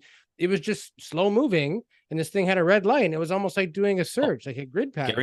Gary Nolan said he saw the giant triangle that was hovering above the trees, and he said that he saw the structure, and it was completely silent. Yeah, completely silent. Now, but again, that is not consistent with the reality that we our experience, the human experience. When we look at planes and flying objects, everything, even drones, they just released Vice just released an article that said that there's drones that can now go, they're transmedium, they call them. They can go in the water and they can come out of the water and still fly. They can go in between each one. Guess how long that battery life is? 6 minutes. Because in order to travel between two different mediums requires a ton of energy. Yeah. So even so to us, hearing pilots and Navy personnel and Air Force personnel saying, hey, these things are flying in the sky all day long, performing in ways that boggle the mind, transmedium, and then just disappearing. It would require the amount of energy would require to do that. They just can't conceive of it. But Nikola Tesla wrote the mathematical formulas to show like 0-point energy, and that everything around us is untapped energy. We have unlimited power, and he had ways, and he even demonstrated on a small scale of how to wirelessly transmit electricity. Now we can do that with, radio waves and different frequencies, but nobody is running, 240 volt wirelessly. It doesn't exist. Air is a good conduit, but it's not that good. It dissipates and things get in the way. And when he died, the government took his files. And classified. So we may already have that. If he figured that out, like he did 100 people's career in his lifetime, Oh, yeah. I mean, maybe we already have that stuff because of people like that. Maybe we've had it for 50 years. Who knows? I think if we have any of that technology, I think it would have to be. I will never believe that we have discovered a way to travel, to perform in ways that we see these craft performing in. However, I absolutely believe that we have recovered craft that are intact, that we have been able to figure out how to operate. And so if we're seeing any of those craft doing those things, I don't think we figured that out. No way. Because and we may not have figured it out, but I think we have the formulas for it. Like at least we got the paperwork to be like, okay, it says we can do this. We don't know how, but mathematically Tesla figured that out. There is a way to do it. Oh, of course. So like Einstein may not be there. Well, the physics is there. Like they Michio Kaku, Jacques Vallée references Michio Kaku's physics of the impossible, I believe. And he says that he really respects that, and it inspired him to kind of take a broader look at this phenomenon from a quantum perspective, because we're talking about a science that is entering into the quantum realm. And so physics as we know it operates very consistently. It's predictable, it's repeatable, but quantum physics does not. It is unpredictable, it's random. It's like, it seems like it's omniscient, or omnipotent or omnipresent. It seems omnipresent. And it seems like it's all powerful. It does seem like it has the ability to do things. When you're looking at quantum physics and things that can be energy that can be used in quantum physics, or the way that quantum physics operates, it's just defying any reasonable understanding of the physical universe. But the formulas are there. The science is there. Well, look at computers. It started as a binary code, right? Ones and zeros. Right. Now we have AI programs and look what we're doing here. Algorithms. Right. They run at a quantum level. We have quantum clocks that are the most accurate clocks on the planet. They're like atomic clocks, right? So, like this whole progression of sort of analog science into this crazy digital quantum world. We've already done that in terms of our own, I think it's called Moore's Law, where he Moore's said, law, right? yeah, the amount of transistors doubles every 2 years. And if you Right, but take there's our going to be a limit. computers There's right going to back be a to limit. 1960, it's a Right. perfect fit for that thing where it doubles in complexity every 2 years, right? So, I Well, mean, at our some point, science is evolved, and you can see that through technology. The proof is there. there was a report that was done about 5 years ago. This is a vague memory that Moore's law has now been. We are accelerating even past that. Yeah, I Like, believe that. Yeah, yeah, it's like because these that. things aren't linear. This is not Newtonian physics. It's like a snowball. It doesn't Right. go 2, 4, 6, We're 8. just grow. We're just growing, man. The Yeah, it technology is goes just like like 2, 4, 16, 32, right, right. 900 million. 900 million. Like, It, what it the heck? doesn't make it Would doesn't you make would you a rather have predictable $1 million? graph. Let's say, would you rather have $1 million now, or like one penny multiply times itself every double it? You double it first, but you keep doubling it every day for Yeah, 30 days. compounding. Yeah, And I it's take just the like, compound.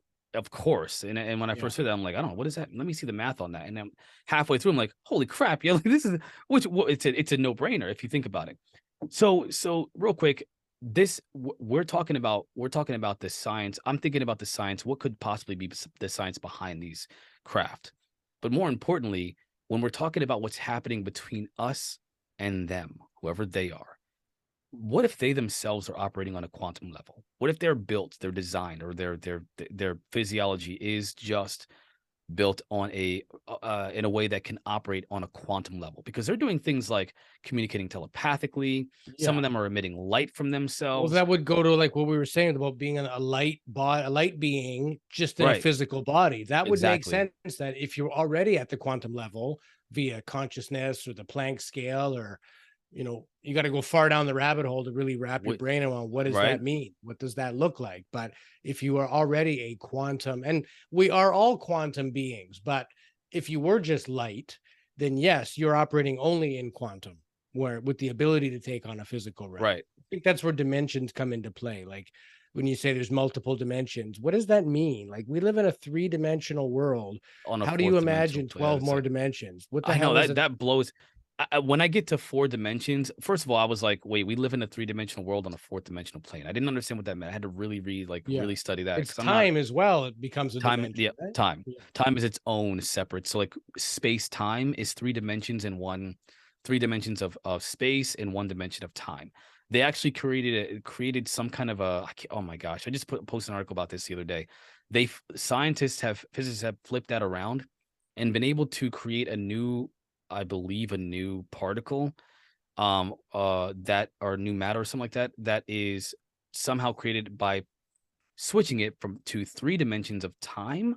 I'm sorry, I'm not sure how to. Again, it's been this article was really difficult for me to read in the first place. So how we have 3 dimensions of space and 1 dimension of time. They flipped it. There would be 3 dimensions of time and 1 dimension of space instead. And by doing so, they created something new. I have to pull that article and send it to you. I'm not, again, my memory on that one is a little bit vague A because I lot of didn't this quite stuff, I think, is conjecture for brain food. Because, like, I watched something on Netflix the other day about infinity, and we all kind of take infinity for granted. But if you really look at it, nothing material can be infinite.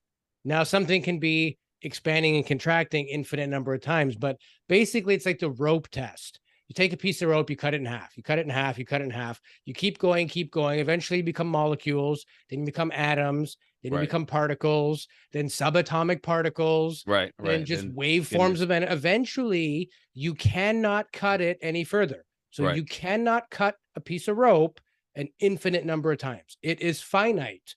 And anything made of matter is therefore finite. So, like, what does that actually mean when you say infinite? You look at like the math of that. Okay, you want to figure out a circle.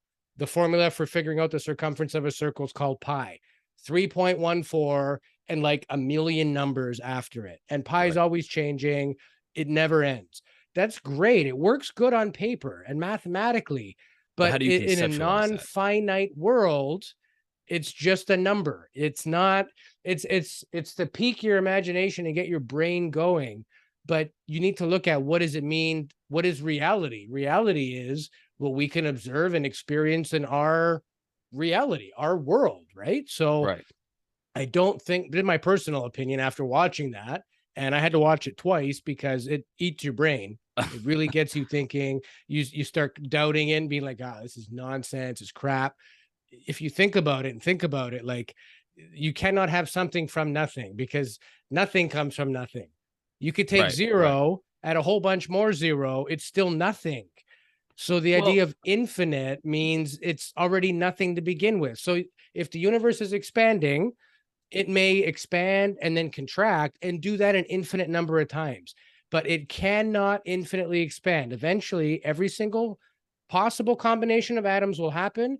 Every single possible anything eventually will happen, and things will return to Planck scale, like the rope, and you cannot cut it any further. So there is no real thing as infinite. It exists on paper in a physical realm, but maybe that's where these dimensions come in. As far as because we are full of matter, and even empty space is not empty. It is something. right. And it can only be cut down so small before it ceases to exist. So there is nothing that we know or are experiencing that is infinite, other than potentially consciousness, because So that exceeds physical. taking what you just said about us not being able to essentially conceptualize the idea of like, to really conceptualize and condense down into a digestible, sentence or two. Yeah, it's We above can us. We'll never, never right, figure that. way above us. We'll never be fully understand it. These, to me, it seems like, and from what scientists have said, it seems like these craft themselves, even the material they're made out of, are operating at a level that is just beyond what we understand of the physical universe. They're doing things, they're operating in ways that they're even created. The when they look at for example, the piece of metamaterial that they examine with To the Stars Academy had like layers of different bismuth, and I think it was 17 layers. right. Yeah. And it didn't make sense as to how they were layered, because there's no purpose for them to be designed that way, but they were clearly manufactured somehow. And they said the process of manufacturing this would be costly. So whoever made this material, this metamaterial, whatever their purpose is, we don't know. However they did it, we can't even imagine. And why they did it, we don't even understand why they did it. But that's Richard essentially Dolan's got a theory on that. He thinks that the metamaterials somehow create like a waveform. right. And it's through that waveform that that's alters gravity. And so basically, if you have a ship the size of a football stadium, but you can make it weigh nothing, it's like your garage door. You got right. a little half horsepower motor, because most of the tension is on those springs, right above the garage door. So you just need a very tiny bit of power to get that thing going. So you could fly a spacecraft with a lawnmower engine, for lack of a better comparison, if it weighed nothing. Right. So he postulates that it is the metamaterial themselves, that not that it's conscious, but it allows your consciousness, because you can affect the waveform with your mind. Therefore, you basically are driving at the speed of thought. Now, hold on one second. That is so bizarre. Okay, two things real quick. On the one hand, there was that theory he just, posited, was talked about by that coalition of scientists. They talked about how that essentially the way that metamaterial is there's something about the waveform and it affecting gravity, just like you're saying. I can't describe it as well as you can, because I don't understand it as well as you do. And again, we're all barely just understand it. Let me clarify like your barely understanding is better than mine not even. So again, very well put. But that's essentially what they said too. So he either has read this information himself and has accepted that theory as a possibility, or he is way ahead. Or of the there's curve. physics to back it. On paper, Right. it makes sense you could do that, and they think maybe this is an example of that. So again, they're still operating in ways that we human beings haven't. There's nothing. I mean, we've on paper been able to say, okay, it may be like this and theorize, but we can't do that. So But again, have you looked at some of the patents that exist? If you look up, I have the energy patents. People have I've read. patents on anti-gravitic devices, and I've never submitted a patent, but I'm pretty sure it has to go to a patent lawyer. You have to have proper drawings. It needs to be feasible. You can't just be like, I'm going to patent all things yellow. It's like, no, if it's a device, it can't just be some airy fairy. Like I want to patent a laser beam thing. Right. You have to have a legitimate engineered drawing of how it would work, how it would run, all that stuff. It has to be a real thing. So you look at some of these patents for basically UFOs and UFO technology, they already exist. So somebody would have had to submit some data or something. Right. And again, they're classified, but you don't get a patent on just a crazy idea. You have to show how it would work. Okay, so then my question is, has the US government had this for thousands of years? No. Definitely. That was a clearly rhetorical question. Yes. So even if they have this technology, it's also been here forever.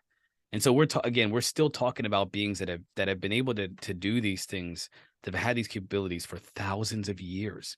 So if we figured out how to do it, we're only figuring out how to. I think the back engineering, idea is probably the only way we've been able to do this. Yeah. I've heard that Roswell was a setup. They crashed one on purpose to give to us, just so we get our hands on the material to speed up and get, fiber optic cables. And I mean, who knows? Well, the day after Roswell kind of gives that idea, like that we got Velcro and the transistor and all this stuff like that from the 1947 Roswell, New Mexico crash.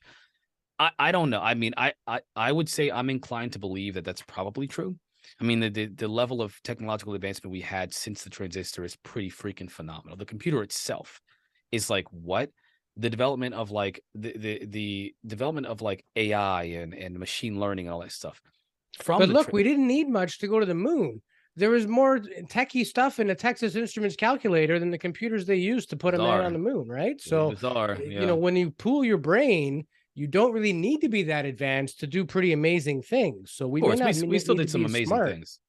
Yeah. We did some amazing things, but we weren't doing these things thousands of years ago. Somebody's been out there. Somebody's been here, and somebody's been going in and out. Somebody's been coming from there. They've been stars falling from the sky since biblical times and before, as some people have said.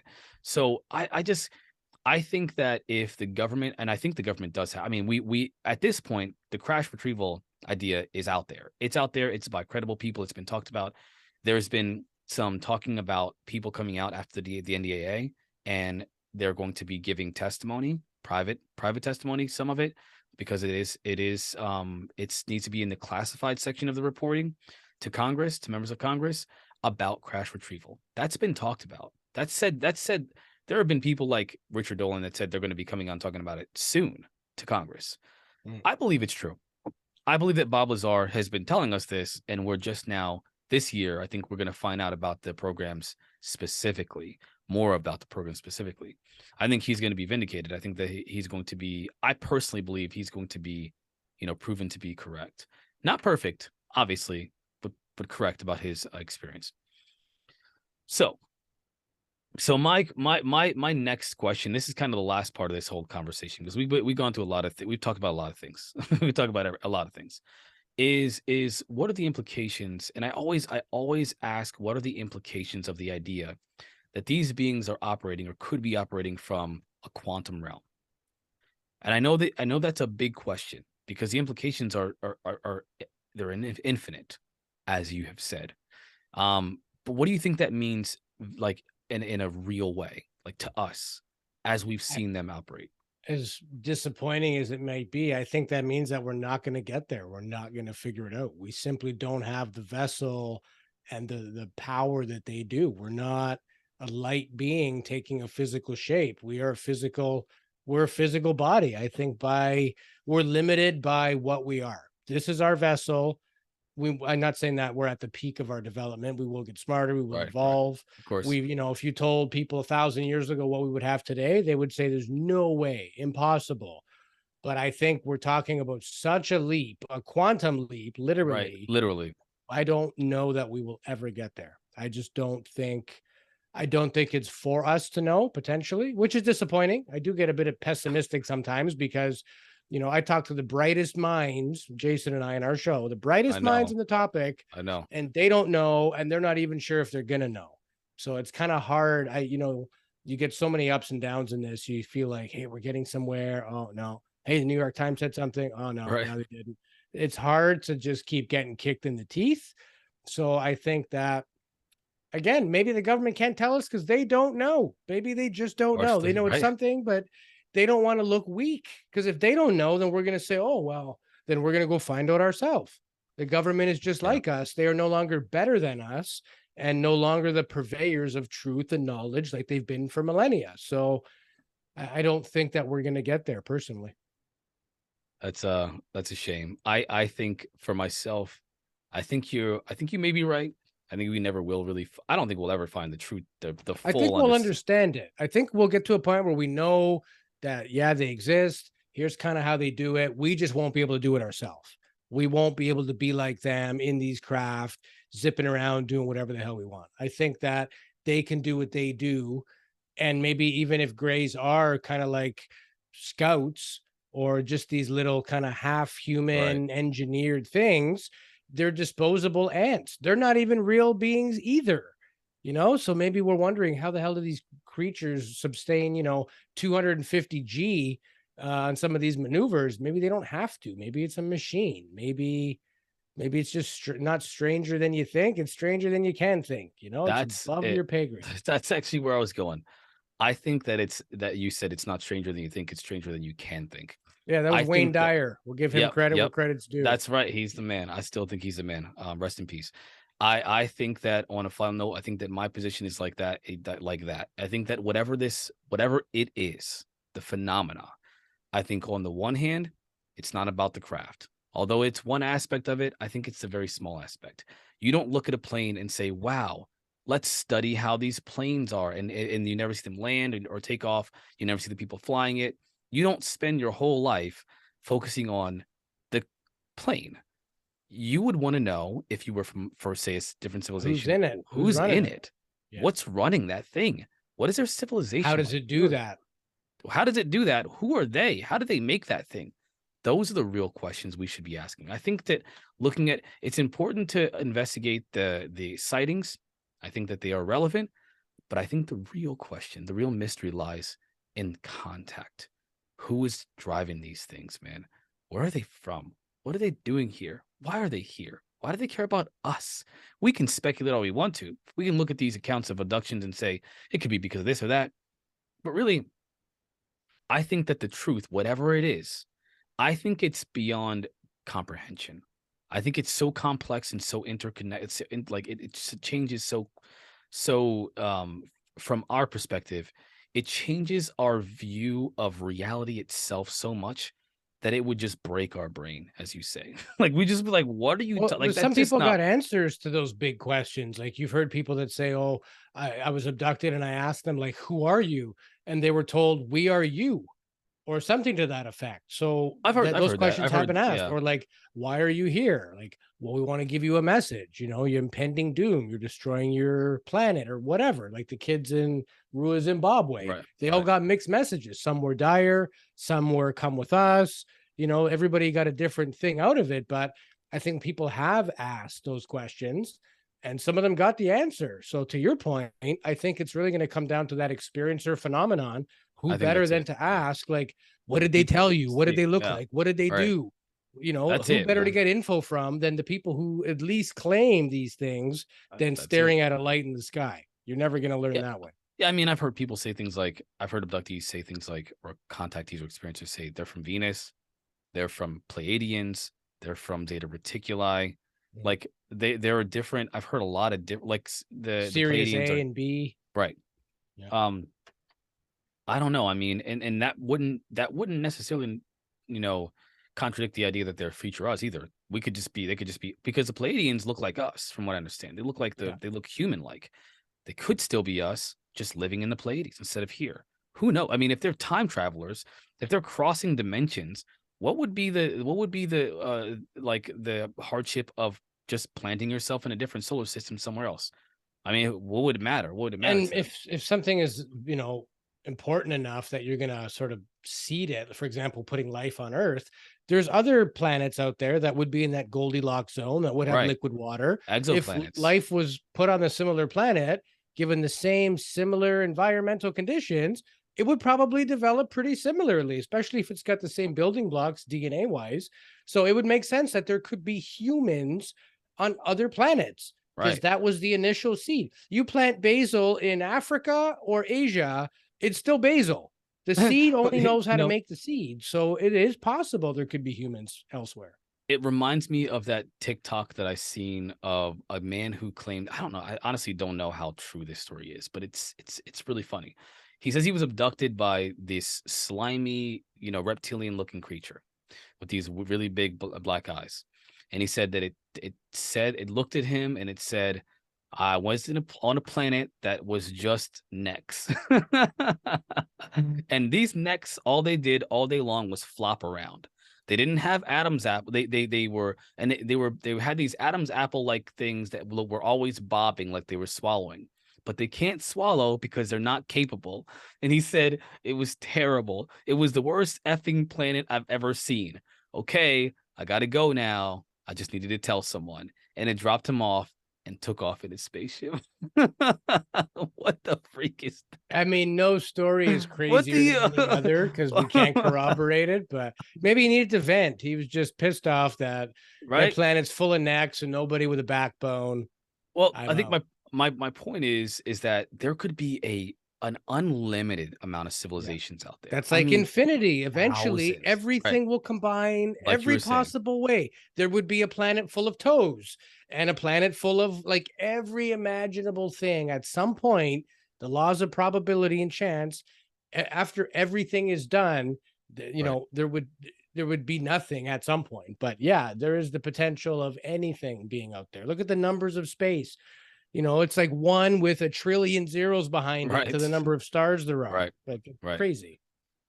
So my final thing to say is be open-minded. Don't close your mind to one belief about the phenomena versus another. It could be all of them. It could literally be all of Have them. fun with it, right? Like Yeah, laugh and joke and think about it. And then, at least you give it space to be something. And exactly. then you say, well, you know what? It may Yep. not be that crazy. And then your brain kind of goes somewhere else, kind of like we just did tonight. You Right. toss around some crazy idea. Next thing you know, maybe there's something to it. Maybe, this is how we think about things unknown, is to think about unknown. And again, Dr. Wayne Dyer also said, the people that figured out flight or flotation, it wasn't done by thinking of staying on the ground. Right. And in fact, when we built boats, we used to build them out of things that float, buoyant materials like wood. Now we build boats out of steel that sinks. So, it's only because of thinking something crazy, like I'm going to build a boat out of something that doesn't float. Everybody thinks you're nuts. But if you don't have that sort of outward moment of let's try, maybe it's not that crazy. Half of the things we've, taken for granted and invented over the years, it Oh never would have yeah. happened Oh if yeah. somebody didn't have a crazy idea. So toss it around, have fun with it. Nobody's story is too fanatical. Just again, know the difference between opinion and fact. And there's a lot of shows on this topic. A lot of people are good intention. They want to get out good information. Sometimes they don't realize that they're quoting a source that isn't a verified one, and you could be spreading misinformation. And some people just don't care, and they want to drop fact that isn't actually fact. And if you're kind of new to this, you really don't know. So my advice is take it all in, Right. look for the patterns, and then draw your own conclusion. Don't neglect anyone's idea or anyone's account. Yeah. Have fun with it. If it sounds crazy, laugh. Who cares? Yeah. I Not mean, don't laugh at people, but no, let's laugh be about this and humorous. Be let's humorous have fun. about yeah. Yeah. That will And help destigmatize it. If you can laugh about it, it's not so spooky anymore. when I first started this whole thing, on my very first TikTok, I posted a video from The Onion. I didn't even know who The Onion was. All right. You thought it So was a legitimate news place? oh my gosh, why is the world not talking about this? Right. And it Elvis was is like, alive. I was like everyone's gonna be mad at me. I'm guys, I just started, so please forgive me. When I first started, I posted a video by The Onion of a man who looks like he's speaking in front of Congress, right? He was at like the I don't know, National Press Club, or I don't know. He was like surrounded by all these Congress people, and he was reading a document 195, something like that. And he's like naming off these like essentially an alien invasion that the government had written about and prepared for the after effects of. Yeah. And he listed, acid breathing, skin eating this, and because they were an enormous size and they were coming to get us, and they were going to eat us too. And there's going to be refugee centers for the remaining human beings. And I was like, and then there was a bunch of, this was classified. This was classified. And he's like, oh man. And he's freaking out as he's reading the report. And there was no satire at all in this video. It was 100% serious, meant to misinform. Right. Yeah. And I was like, I gotta post this because I know somebody out there has seen it. And lo and behold, someone said, dude, this is from The Onion. And I'm like, yeah, I know. What does that mean? And then I looked at who The Onion was, and I was so mad. Mad. Yeah, we all get taken once in a while. I know you you send me yeah. stuff once in a while lately. Anything to do with pictures of craft or video, I'm basically out. I've seen so much. Right. It's probably all fake. There is real video, I'm sure. There are. Our friends up high have their hands on that stuff. I think the average person has it. I don't think anybody can literally drop something on Facebook that won't get removed. Nobody's just going to accidentally leak a legit UFO video. So I'm very skeptical. I just heard a man he said that he was, I think he was in the Navy or Air Force. I'm going to be vague about this because, again, this is just kind of off the cuff right now. But he had left the military. He had gotten a hold of some video that was part of one of the encounters, the official encounters the government had. He got a hold of it, and he released it on his Instagram. And immediately after releasing it, he got locked out of his Instagram account. This is a pilot, by the way. This is like an official person. He talked about this on YouTube.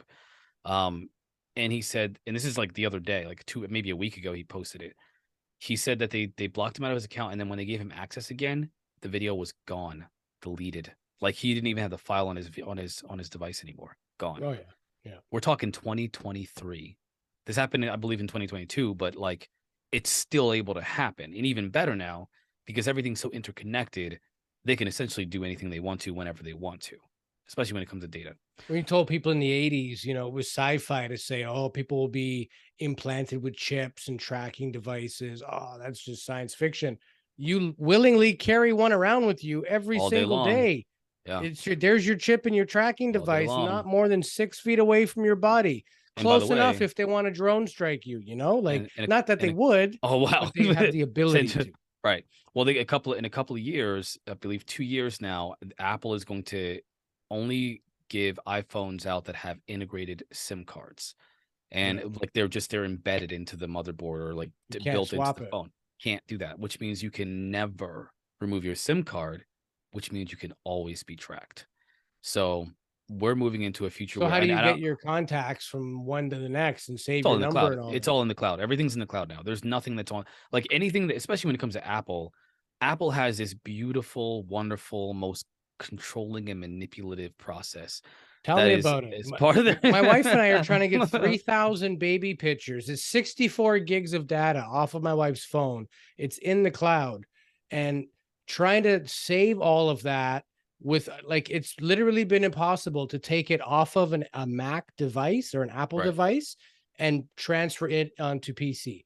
Her phone doesn't do anything when I plug it in. There is a way. If you go to, it's not free, I don't think anymore. Google Photos, you download that on any device, whether it be Apple or Android. It'll download all your photos, and it can be available on any device, whether it be PC. If you have the storage available. I have almost 140 gigabytes of pictures and videos from the last 15 years. Oh, okay. Well, Google Drive, I'm sorry, that's not true. We transmit our episodes from our video guy to myself to Jason. We use Google Drive. We can only have 1 or 2 episodes at max in that folder. Oh no, shared Google folder at a time. So Google Drive is a file sharing application. Yeah. Google Photos is specifically and only for photos and videos.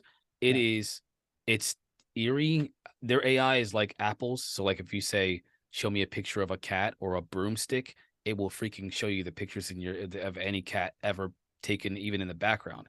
If there's a picture of a cat in the background, it'll show you a picture of that picture of the cat. It's wild. Google is the same way. So keep in mind, every child, every person that's ever been in your photo is going to be categorized in that application.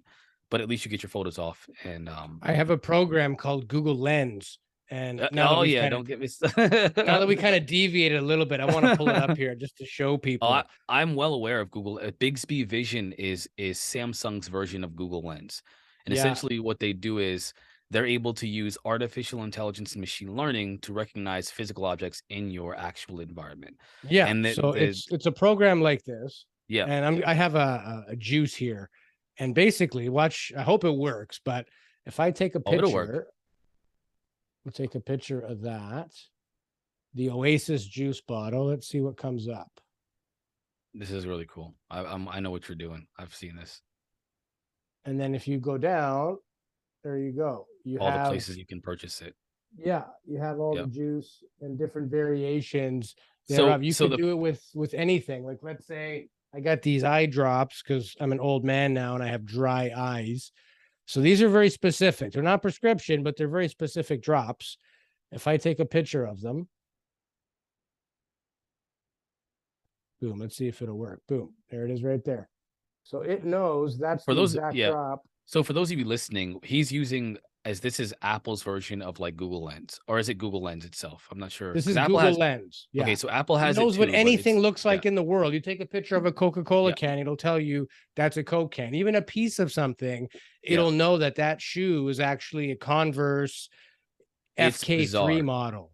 So the computer vision is what they're using to do this thing, and what they're planning to do, what Google has been planning to do since Google Lens, Microsoft has done in a pretty expensive but very interesting way. The Microsoft HoloLens, it's a visor like augmented reality or mixed reality experience. It's called mixed reality because it's not augmented; it's both mixed. It's augmented and like virtual with the mapping out Yeah, your so you see environment. the building, but you see like the specials in the windows in a digital form. That's the purpose. So the purpose is if anybody's listening to this, you need to Google YouTube hyper reality, and you will see a video of the potential for our future with augmented reality glasses, for example, like Iron Man. Right now, I have a pair of augmented reality glasses they're like sunglasses. They're called Nreal, and I use them to stream my Samsung Galaxy's DeX, which is like the computer experience, onto the screen, and it gives me this 201-inch screen that I can operate my phone on like a computer, or I can plug it into my computer and use the computer as use it as a secondary monitor, 201-inch screen, or my video game systems or whatever. And I use it for research, I use it for everything, but it's really cool.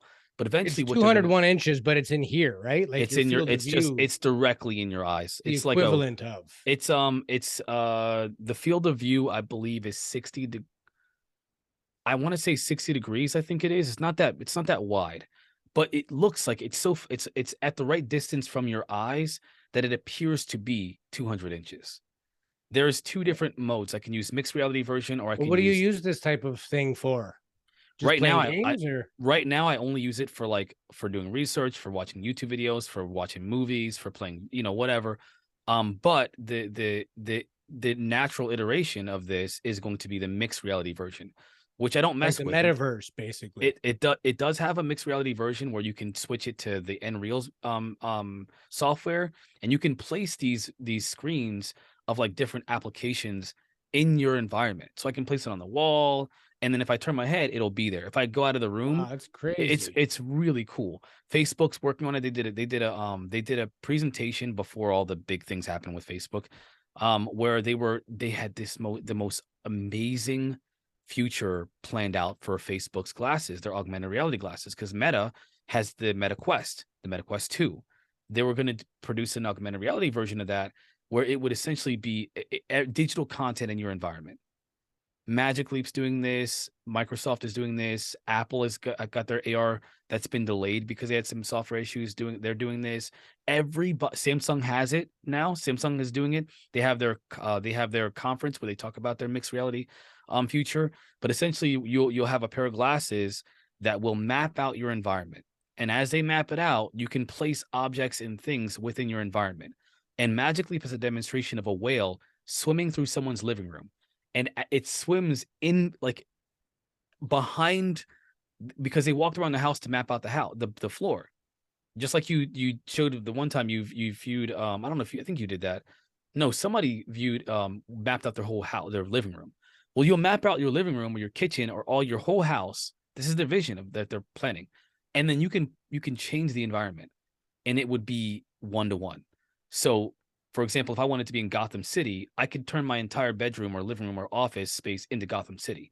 And I wouldn't be able to go outside of I wouldn't like run into the wall because there would be a barrier there showing me that, hey, this is a building, for example. You're in between this many buildings. Or I can say have a meeting with you, and on the wall there would be it would just disappear. And instead of being a wall, it would be you sitting across from me at a table. This is all demonstrated by Meta. It's really cool stuff, man. Really cool stuff. It's the alien tech rolling downhill. I don't. More cool things coming down the hill, obviously, like with technology. And you think about it, you kind of daydream. It becomes a crazy idea, maybe not so crazy. Somebody writes it down on paper, figures out the engineering of such a thing, yeah, patents right. happen, and then it gets built. I'm sure the first augmented reality that was invented, people said you're insane, and who's going to want that? Well, what starts off as a cool idea, it can also go down the wrong way too, right? This can become an escape. People that don't want to live in the real world anymore and only want to live in Meta, because in Meta Yeah, you so look amazing, you could do whatever the hell you want. exactly. You You can know, be whoever you want. You there's can have a social house. You can have yeah, a house or whatever. There's actually so that's what hyper reality video shows. When I first got the Nreal, I had to like I had to literally time myself out because the idea that I could walk around and do the things that I need to do and the things that I want to do simultaneously was like very compelling to me. And I yeah, can sure. obsess over things.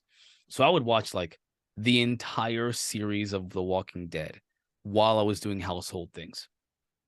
And I could see my family. So they'd talk to me like, and they couldn't tell if I'm looking at them or looking at the things in the real. That's just with the 2D, 200-inch screen. Yeah. Imagine when we can And have this is at Twitter. its infancy in terms of an overall Exactly. technology. This is just Exactly. starting out, Oh, right? yeah, I've gotta plug it into my phone. It only lasts for a couple hours. Like, I need a wireless charger so that I can keep watching stuff, or else my phone will die very quickly. That's actually what the next Samsung phone is supposed to try to fix, is that power draw, and it's designed, the processor is designed specifically, the 8 Gen 2 processor is now designed specifically for that mixed reality experience. So you can plug your Crazy. AR or mixed reality devices into it and it not draw so much power that it's gonna kill your battery in an hour or two. So it's in its infancy, you're correct, but it is enough to let you see what's possible. Yeah. So Yeah, we you never veered know. Maybe completely off alien to tech is just crazy to us, but maybe it is not that crazy. And we're just thinking humans have always thought we know everything about everything. We're always like, we've come this far. There's, what more could we figure out? There's and always then more. boom. Yeah. And, if you had a crystal ball, you'd be the richest person on the planet, right? It's like Apple, where humanity is like Apple. And one more thing. It's always one more thing. That's right. All That's right. right, so Louis, tell everyone where they can find you, because of course I know you've been on my podcast before. People know you, but I want you to tell anybody who hasn't seen before this podcast. Tell them where they can find you, and what your new move is. Where there's a new space for you. You've just been featured in a new Yeah, we space. just got picked up by a network. Yeah. So basically, the easiest way is just go to uapstudiespodcast.com. It has all of our links. Go to YouTube. You can search UAP Studies Podcast, Spotify, Apple Podcast. We are on Instagram, Twitter, Facebook. Anywhere you go, it's just UAP Studies Podcast. And also, we have now signed up with the UnX Network. And if you want to click on our link direct, it is unxnetwork.com/UAP Studies Podcast. Basically, they're going to air our shows 8 p.m. Pacific, 11 p.m. Eastern every Sunday night. And of course, it's not replacing anything. It's an addition to. So if people have listened to us on Spotify for these years and they've really enjoyed it, that's not going to change. It's just another platform. Again, we're in Canada, so I think sometimes the YouTube algorithm kind of screws us, for lack of a better term. We get a lot of comments from people saying, "We love your show. We wish we found you sooner. How are you not bigger?" So our mandate is, and again, we're still commercial-free content. So for the time being, anyways, we hope everybody enjoys that. We just want to show that we're in this for the love of the topic and to produce good content rather than the potential money that's involved. At some point, I'm sure we'll have to, because it gets expensive, especially Right. now. We're starting to it takes up a lot of your time, and time is money. And, Oh yeah. you do it for the love of it, but then it becomes a job and it needs to be feasible. So, but in the meantime, we're happy to be part of the UNX network. They've got some other great programs there, people that we kind of used to be in their shadow, and now we're kind of at their level. So it's a big happy family, and I guess it's a token of success to what we've done with the show. And I checked our stats on Anchor a little while ago. We're listened to in 72 countries around the world. In the last, I think, 15 months, we've had 240,000 plays. That's just on Wow. Spotify, Right. 150,000 on YouTube in 7 months. So again, there's people with bigger numbers that have done a lot more. But for a couple of guys who just started this as a hobby, kind of a love of the topic, it seems to have blossomed into something where people really like it, and they tell us that, and they tell us to keep going. So yeah, we're committed to what we do. We really enjoy it. We interact with people like yourself and encourage you to start your own show And mentor me, which is what you yeah, have done, which is well, great. thank I you. appreciate it. I just make you come out of your shell a little bit. Tonight, you can't. wanted to do a totally different topic set. And I said, no, you're better than that. That's the easy way. Even though you didn't think it was, you would have put just as much effort and you would have busted your hump like you always do. But I'm going to challenge you to come outside your box a little bit, because I'm still learning, but I learn the most when I do that. So if I can, inflict a little bit of change in the positive way on you, and help anybody else that's interested as well, we're always available. That's another thing. We always respond. Anybody who messages us, emails us, we always write back. And we reach out to a lot of people. Most of them respond now. Initially, it wasn't the case. We were getting like 1 out of 9 would say yes to come on our show. Now it's like 9 out of 10 kind of thing. So, Big yeah, names.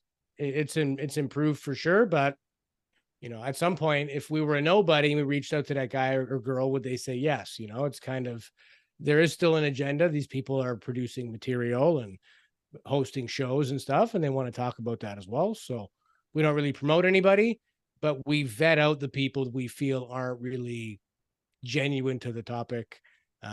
Again, I won't name names, but there are some people that are fairly well known within the group that are not genuinely trying to help with disclosure. Yep. I've learned that the craziest thing to me was seeing somebody that I really looked up to. I respected what they were doing and how long they've been in the game, so to speak. And then whenever this whole Louis Elizondo and To the Stars Academy and 2017 movement with the government and the DOD, and when all that stuff started to take shape and people were saying, hey, they were doing everything from saying basically they're interdimensional, extra dimensional, whatever beings, and potentially from the future. And like, we're talking about the Pentagon people coming out and saying this stuff. When I heard people that I respected trying to debunk them. Was that Neil deGrasse Tyson? Oh, well, that was disappointing too. This name I can't say because I'm afraid of backlash. I'm not afraid. Nobody likes Neil deGrasse Tyson. I'm not afraid. I feel like that about Bill Nye, the science guy. I used to really like Bill Nye. Now he's a debunker. Close. It's like, screw you, Bill Nye. He was a debunker. I seen him on the how. Oh my gosh. Oh, I don't even remember the name of the show. It wasn't Howard Stern. It was CNN. He was on CNN. But oh my gosh, whatever. He was on CNN debating with some of the top researchers and witnesses, as well as James Fox. They were debating essentially the UAP topic and talking about incidences that were recorded by the military and in the Malmstrom Air Force Base, and like, we're talking credible situations. And he was essentially calling them liars, or saying that they didn't know what they were seeing, they didn't know what they were talking about, they're bad observers. And I was sickened. We're talking about Bill Nye, by the way. I was sickened by his responses to these people and their credible eyewitness testimony. So yeah, but then there's somebody else. Never know, man. There's been misinformation agents for years. I think that I am convinced. Very famous one as well. We may or may not have on a show one day, so I don't want to. I would be happy. We could probably already have this person on the show. We just are debating whether we should. You could put a paywall. If you put a paywall behind that show, I'd pay it. Like this, I know who you're talking about. I would pay to see that conversation. I'm not saying you'd be contentious. I'm just curious as to see what he would say on your show. Well, here's the thing. If you're interviewing a guy who's had a career of misinforming people, how do you not ask him the question, right, were you lying then or are you lying now? How do you not bust their chops? And we don't bust people's chops. That's not our style. No. We don't put people's feet to the fire. But the only way, and that's mainly because we like these people, but the only way to have that kind of conversation with somebody like that is to go right at them. So I don't Right. know if we would ever do that or how that would look, but Yeah, I'd love to. I want somebody. I yearn for the day that someone asks the tough questions to the right people. And I mean like people like the people that were these debunkers, these once UFO UAP advocates or whatever you want to call them, that have spent their almost their entire life work, yeah. pushing for the topic, and then all of a sudden it's like they're bolstering up people that are also debunking while pushing down and ostracizing people that are coming out with witness testimony. I can't imagine what the If motivation some behind dude that showed is. up at your house and said, do it or else, what would you do? I'd do it. I got family, but I mean, they're gonna pay me too. I'm just, I mean, Probably. of course, but I think you could tell if we're talking about somebody who's gone from like, by the way, this is amazing. There's UFOs. Look at this, look at that, thing, and then Those all are of a the sudden, people they go right, after right, because right, you and were then in saying, well, favor. I read a tweet yesterday that said, and we're pushing way past it, guys. This is a bonus here. This is a bonus, ladies and gentlemen. I read a tweet that said something along, oh my gosh, now that I've broke my thought process, I can't even remember what I was going to say. Dag nabbit. Well, this debunker said something. Oh my gosh, now I can't even remember what it was. I don't even remember now. Forget it. Whatever. Either way, That'll be the the next episode. You yeah, the have to next remember. episode I'll remember that, but the debunking is real. I mean, they're like shaking each other's hand and giving each other support and doubling down on each other's debunking. I don't understand. I can't imagine why they would do that. Can't Yeah. imagine why they would do that. So, I'm sure there's reasons for it, but again, that's what makes this whole oh, topic go oh, I around and remember. around. I remember now, real quick. It was the idea that oh my gosh. The reason why they're debunking so much is because they're not given that information that these people are giving to others. So for example, So they're Louis just is upset. they're pissed. Ah, It is clear as day. I noticed it when I first heard one of them say, well, how come they're not giving us the private briefings and the insider information? And then another one said recently, if this is true, if it is happening, why don't they just give me the information? Well, yeah. because you're clearly a bad actor. You're a bad person. You're a bad actor. Your intention is not to help, it's to deceive. It's not for truth, it's for deception and for control of how you want people to see it too. So if you're claiming they want to control the narrative, but you're also pushing the narrative, like it doesn't make sense. But essentially, it's because they're not being told. They're not being pulled in and briefed in on these projects. They say it publicly. Sounds Listen, like big ego to me. It's oh, like I'm a it's somebody. I should be part of these exactly. committees because How I'm come not. I'm I'm going to not? do what Yep, I can to go against it. pride, petty pride. So Yeah, enough about the petty people, guys. We had a great conversation. This has been fun. I want to thank you, Louis, for again coming on to my show. my So, pleasure. ladies and gentlemen, Louis Borges from UAP Studies Podcast. Have a great night and keep searching for the truth, everybody. Peace.